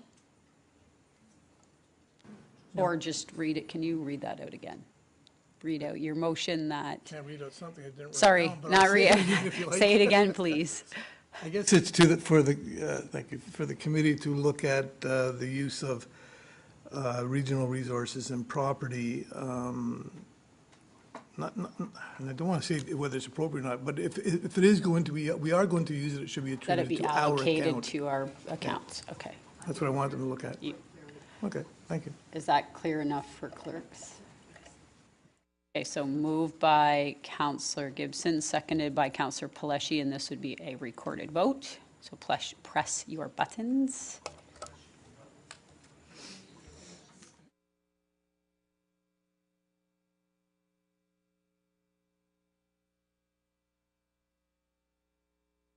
And it passes. Congratulations. Thank you. Great. Thank you. Okay, and moving on to 14 No, point. now we need a motion for the 13.9 for the minutes. Oh, okay. 13.9 for the minutes. Thank you. Moved by Councillor Gibson, seconded by Councillor Paleshi. All in favor? Any opposed? Oh, yes, vote. This is a vote. Sorry.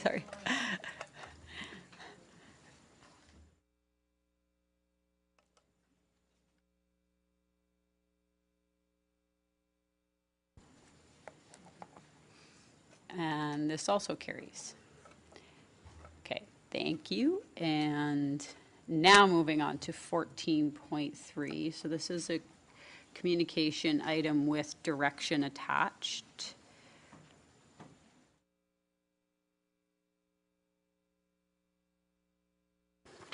This is with regards to a letter from the National Airlines Council of Canada, and I don't know if everyone's had the time to read it. Pardon? If we could put it on the board, that would be great. And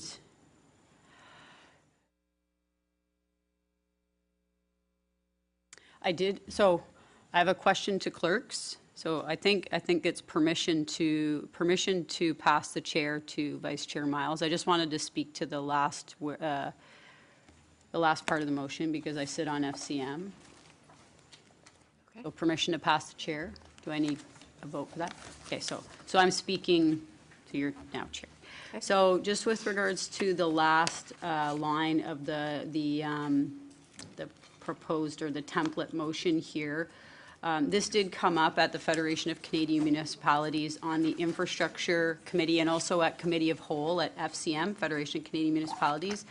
It was discussed at the Committee of the Whole right across all of the municipalities represented, and all of the regional caucuses brought it up at the regional caucus, it being an issue of concern across the regional caucuses and the municipalities at FCM, and a motion was put forward through the infrastructure. A motion was put forward through the Infrastructure Committee, Standing Committee, to actually have FCM support the last line, be it further resolved that the municipality of whatever urge the Federation of Canadian Municipalities. So Victoria did bring that forward, and a motion was passed unanimously at the board meeting. I was waiting, unfortunately, timing-wise, I was waiting for FCM to send me the finalized motion. I don't have it. And I was going to present a notice of motion or a motion to attach to this today. I don't know if you have that. So I don't know, my suggestion would be if you want, I can, if this can be deferred, I don't know from a process standpoint, I could defer this to the next council meeting and I would send out a notice of motion with the attached. Okay. Does that make sense to everybody? It's just a matter of timing. The FCM board meetings were just a week ago, so. Okay. Councillor okay? Unica? And I'm glad to have it deferred back. If staff could come back with something, maybe this is old history. I'm not sure that I'm opposed to what they're suggesting if the old history still applies. And, you know, with reference to Mayor McCallion that would bring it up all the time, Pearson Airport used to pay their bills and have $50 million left over every year that they sent everywhere else except here. So if under a new system they've got to break even Are we in theory $50 million ahead, and are our passengers $50 million ahead? So in other words, does the airport in Montreal now have to sustain itself privately as an entity? Does the one in Calgary? We may be big winners in this, because I remember for years, and Hazel would make the point, that when they finished paying all the bills at Pearson, they would have as much as $50 million left over, and they farmed it out to all the other airports. So I really want to understand what this model is before we support it, endorse it, otherwise do nothing, because an argument to be made, if it's the old model that I'm aware of, we in theory might be $50 million ahead. I somehow think that model's come and gone, but I'd like some clarity on behalf of our commuting public that, are we going to be better off from this, worse off? What are the moving parts? So I welcome it going back, and if we could get some clarity on what the structure is now, how we benefit, how we lose, and how this privatized model might be better for our commuters and our taxpayers and our airport travelers. I just don't know, and I think that information would be helpful. Thank you, Madam Chair. Thank you, Nando. Councillor Parrish? I must still be a Liberal. One of the things that happened when I was Parliamentary Secretary to the Ministry of Municipal Affairs, we passed a pretty hefty piece of legislation that said all airports and all federal buildings will pay property value taxes. And if Pearson was paying property value taxes, they'd be paying us over $100 million a year. They are paying us what they call PILTs, payment in lieu of taxes, and it's based on the number of passengers going in and out. Worse, it's based on a head count or a fee that was set in 2001 by Mr. Harris and the current government, and they retroactively do the calculations 2 years behind all the time. So they've had immense growth over the last 2 years. We're getting about 23 million out of it. The region's getting maybe 9, and it's a joke. The other thing they don't do is they don't pay full DCs. They decide to pay us half when they feel like it. I've asked our staff to prepare all the concerns we've got with Pearson. Privatizing, I don't know if it's going to help us, because one of the things, as a real Liberal, they've got a whole bunch of small airports all over Northern Ontario, all over the country, that would have zero service, and people wouldn't get in and out of them if we didn't take money from Pearson and some of the other Ottawa Airport and redistribute it. They keep the smaller airports open, and we fly into those airports. So in fact, it's helping everybody. So on that one, I don't have a problem. I also don't have a problem referring this back, because hopefully we'll have our education session on all the stuff that they are messing around with in Mississauga before it comes back here. So then we can do a really good rant. So I agree with moving it or deferring it, but it's in my ward, and it is a massive headache. It's repaving roads because we have 19,000 trucks a day going in and out of Purolator, so it is a headache. Okay.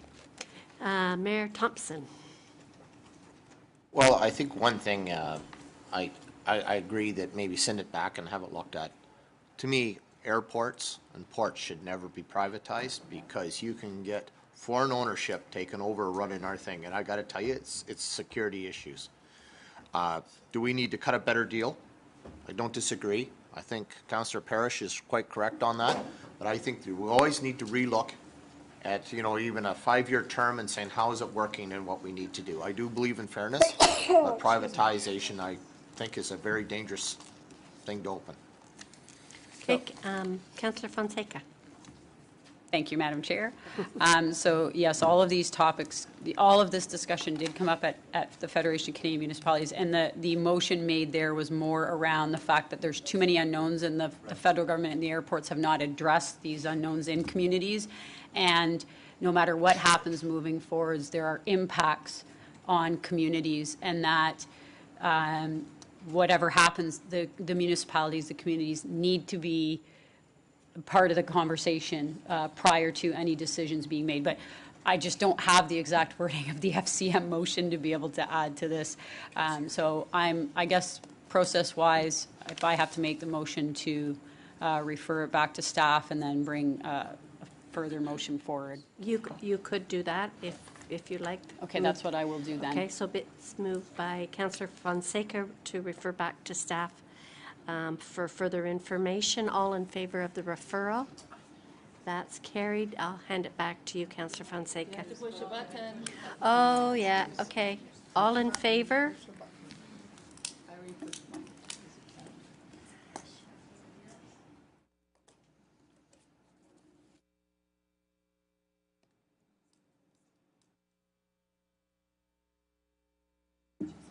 Looks like that carries. Okay, back to you. Thank you very much. And now, back to you, Mr. Chair. Oh, okay. Thank you very much. It brings us to other business. We have 2 items under other business. The first is a request from Juliet Jackson, President, Board of Directors, and Rab Baines, Chief Executive Officer of the Peel Children's Aid, to delegate to the October 12th, 2017 meeting. Moved by Councillor Moore, seconded by Mayor Jeffrey. All in favor? Oh, what do we do?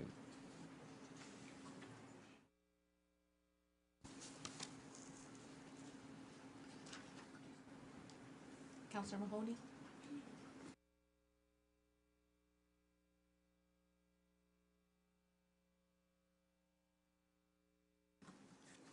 That carries. Our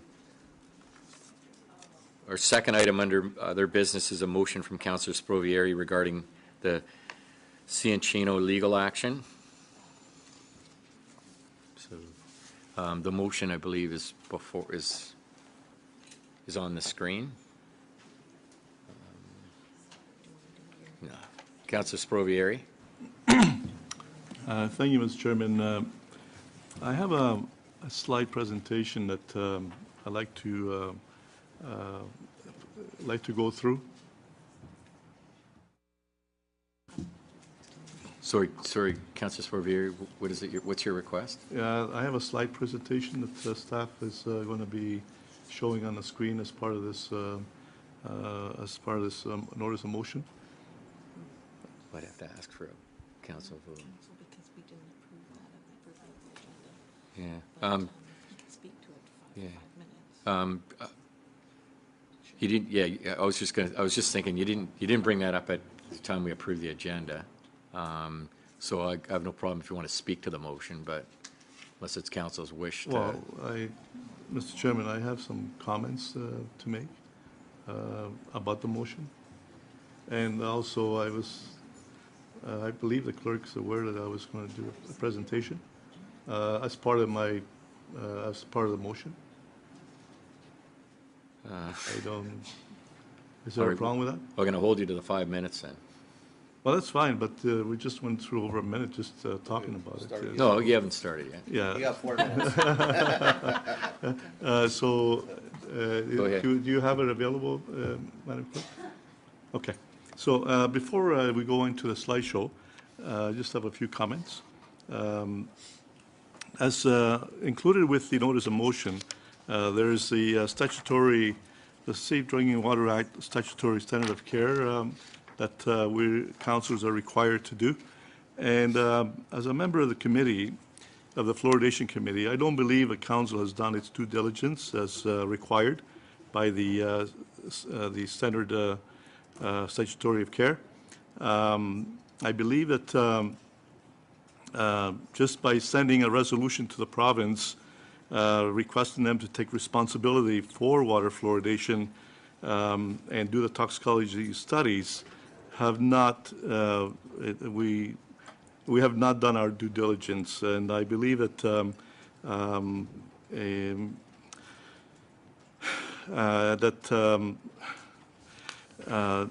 biggest part of this whole matter here is that the Center of Care requires that the toxicology studies be done on water fluoridation, which have not been done. And I believe that we need legal to really look into this more carefully to see exactly what our council's responsibility. So I do have a slide presentation that backs up what I'm saying. And if you could just move on. Here the medical officer, the Minister of Health, has indicated that it's hard to see there.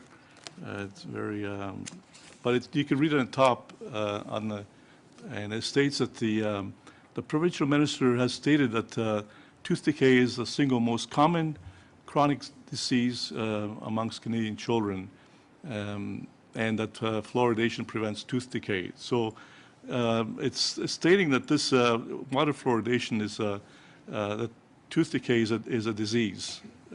Next, please. The Supreme Court of Canada ruled that water fluoridation is a medication, and that stands to law to this day. Next, please. The Health Canada has stated that when the fluoride makes a therapeutic claim, it would be considered a drug under the Food and Drug Act and regulated by Health Canada. Next, please. Health Canada lists fluoride as a mineral nutrient. Next. The province considers fluoride as a mineral nutrient, which is a Health Canada responsibility. The FDA states that they've never approved fluoride as a mineral nutrient and never approved fluoride supplements as safe and effective.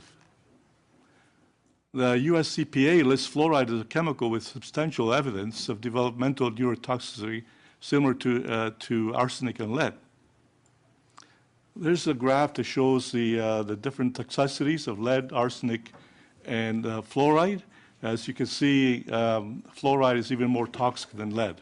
Yet, if you see at the right-hand side, the EPA and Health Canada allows roughly 400 times more fluoride in our water than they do lead and arsenic. Next.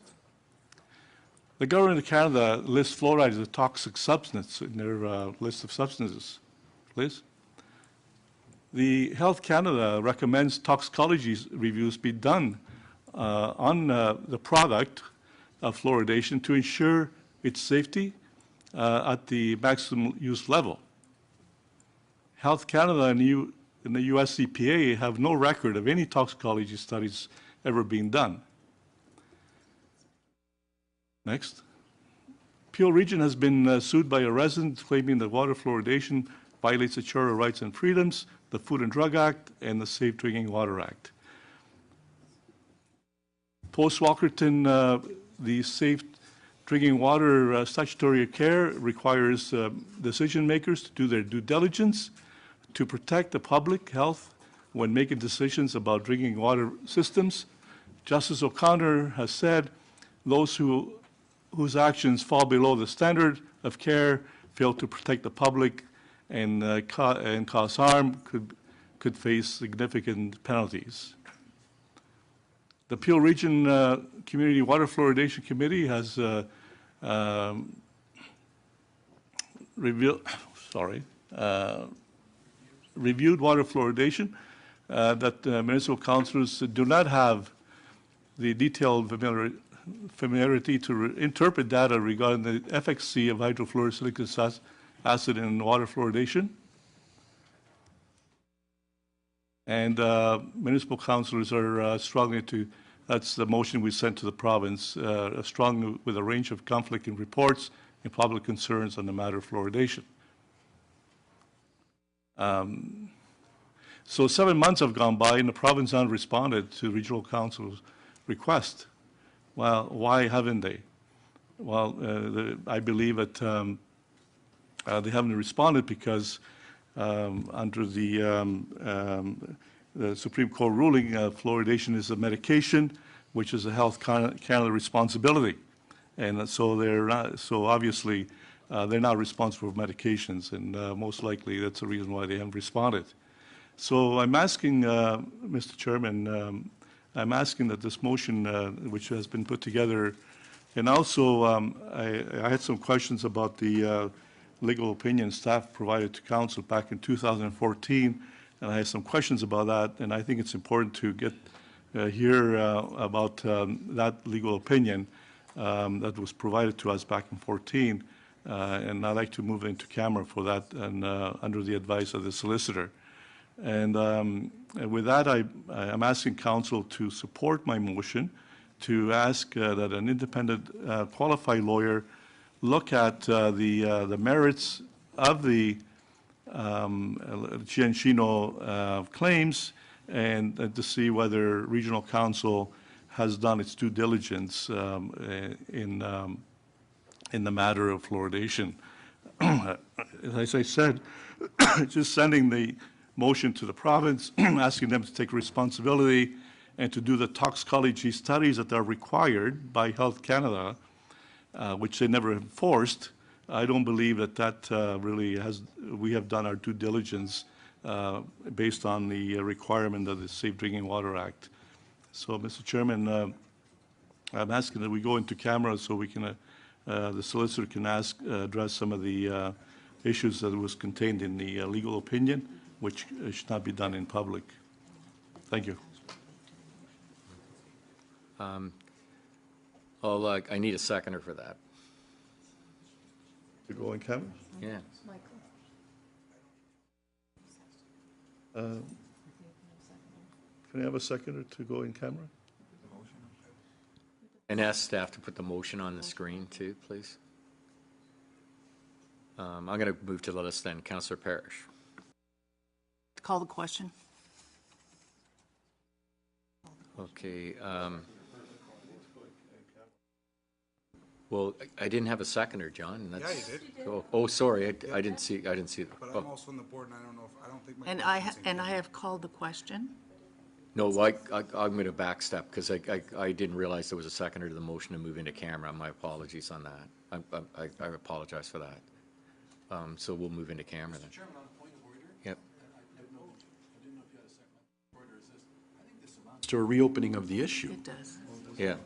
So if we could get an interpretation from the clerk, and if that's the normal process, that's fine, and you do whatever needs to be done. But this has been debated by this council, it went to committee by this council, we've had several votes by this council. You have every right to reopen the issue, but I believe this amounts to a reopening, but I leave it to our clerk to advise us accordingly. The clerk can correct me, but under our procedure bylaw, what would happen is that the motion would have to be passed by 2/3 of this council. Councillor Sporviere's that's before us. That would be in compliance with the procedure bylaw. Not a reopening. Yes, it was. When have we ever talked about the lawsuit? Repeatedly. This whole presentation was about fluoridation. Well, I believe it's contrary because it's, there was a motion passed by council previously that all items related to the fluoride issue was to be referred back to the fluoride committee. So on that point, I would believe, and to Councillor Yanika's point, I would say that it's contrary, and in accordance to our procedure bylaw, then for this to pass, we need 2/3 vote. The clerk can correct me if I'm wrong, or the solicitor can correct me if I'm wrong. Patrick, what would you? Okay.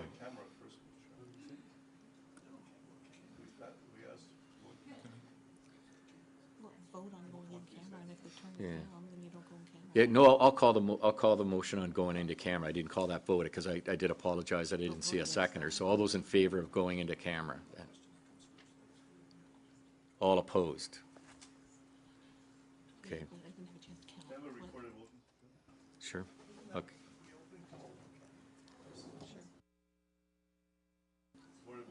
Yeah, just a second, we're just working on that. No, 50.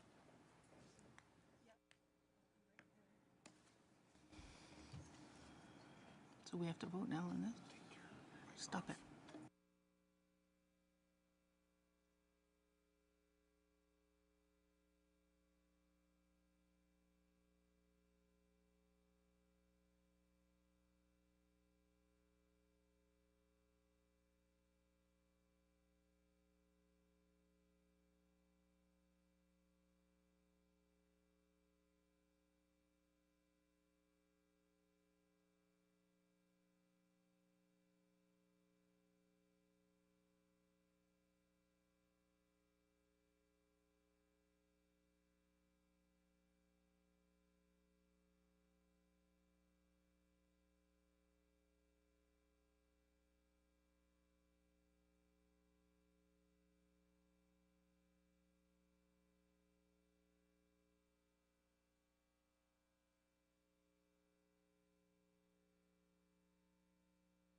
The motion's been defeated, so we won't move into camera.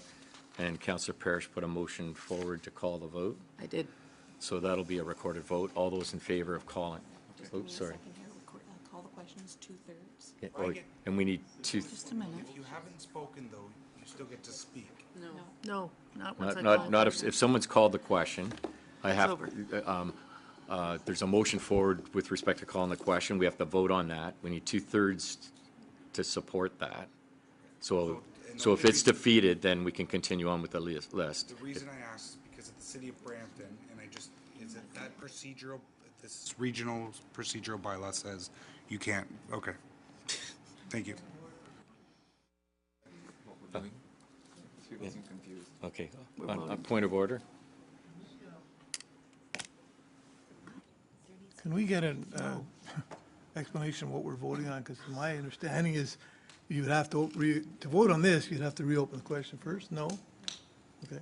Pursuant to our rules, if a motion is contrary, the actual motion itself is voted with a 2/3. Would have to carry with a 2/3. Different procedural rules at different places, yeah. So we're voting on this. Currently, the motion on the board is Councillor Parrish's motion to call the question, and it also requires a 2/3 to carry.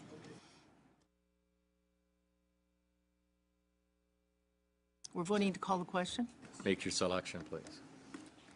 I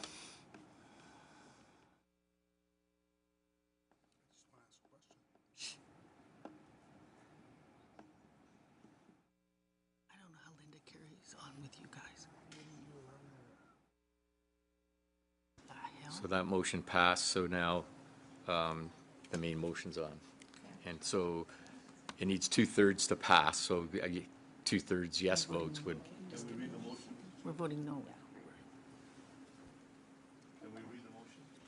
Yeah, we can read the motion. I don't know if it's, do you require all the whereases to be read? Yeah, I think it's important. I'm losing my voice, but I'll do it. Okay, moved by Councillor Sprovieri, seconded by Councillor Shaughnessy, whereas a statement of claim naming Lisa Ciancino as plaintiff and the Region Appeal and Her Majesty the Queen in right of the Province of Ontario as defendants was issued on September 25th, 2014, the Ciancino action. And whereas the claims made and relief sought relate to the alleged illegality of the drinking water fluoridation and the alleged constitutional invalidity of the statutory authority for drinking water fluoridation in Peel and Ontario. And whereas the initiation of the Ciancino action was preceded by the delivery to the Regional Council by legal counsel for Ms. Ciancino of representations and an extensive written brief of legal submissions in support of the assertions subsequently made by the plaintiff in the Ciancino action, and whereas the regional solicitor has provided advice as to the alleged illegality and alleged constitutional invalidity and recommends that the Ciancino action be defended. And whereas council requires a more in-depth and broad legal opinion which would include whether fluoridation of the water violates the Charter of Rights and Freedoms, the Safe Drinking Water Act, and or the Food and Drug Act. And whereas the legal opinion should also include what is the legal definition of fluoride, i.e. a water treatment, mineral nutrient, or a medication. And whereas the legal opinion should also include who is legally responsible to complete a toxicology study on HFSA. And whereas external legal counsel, the law firm, Palaire, Rowland, and have been retained by Peel to defend the Ciancino action, and statements of defense have been delivered by Peel and Ontario for that purpose. And whereas it is desirable in the exercise by Regional Council of due diligence in its response to the Ciancino action that a second opinion be obtained from external legal counsel as to the legality and constitutionality of drinking water fluoridation. And whereas the Safe Drinking Water Act statutory standard of care requires decision makers to do their due diligence to protect public health when making decisions about drinking water systems and providing oversight of the accredited operating authority.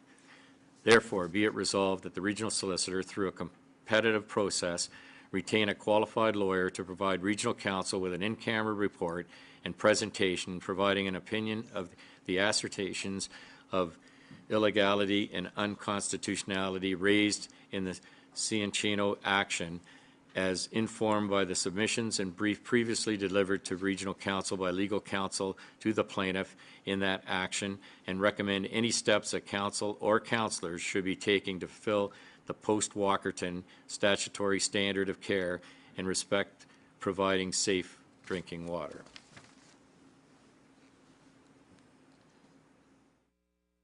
Call the vote.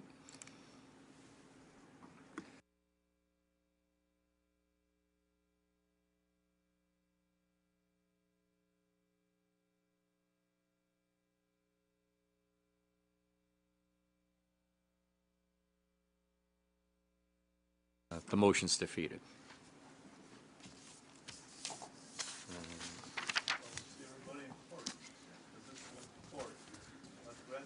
Okay. Order, please. Bylaws. Motion moved by Councillor Downey, seconded by Councillor Miles, that bylaw 45-2017 to confirm the proceedings of Regional Council at its meeting held on September 28, 2017, and to authorize the execution of documents in accordance with the Region Appeal bylaws relating thereto, be given the required number of readings, taken as read, signed by the regional chair and the regional clerk, and the corporate seal be affixed thereto. All in favor? Opposed, if any? Carried.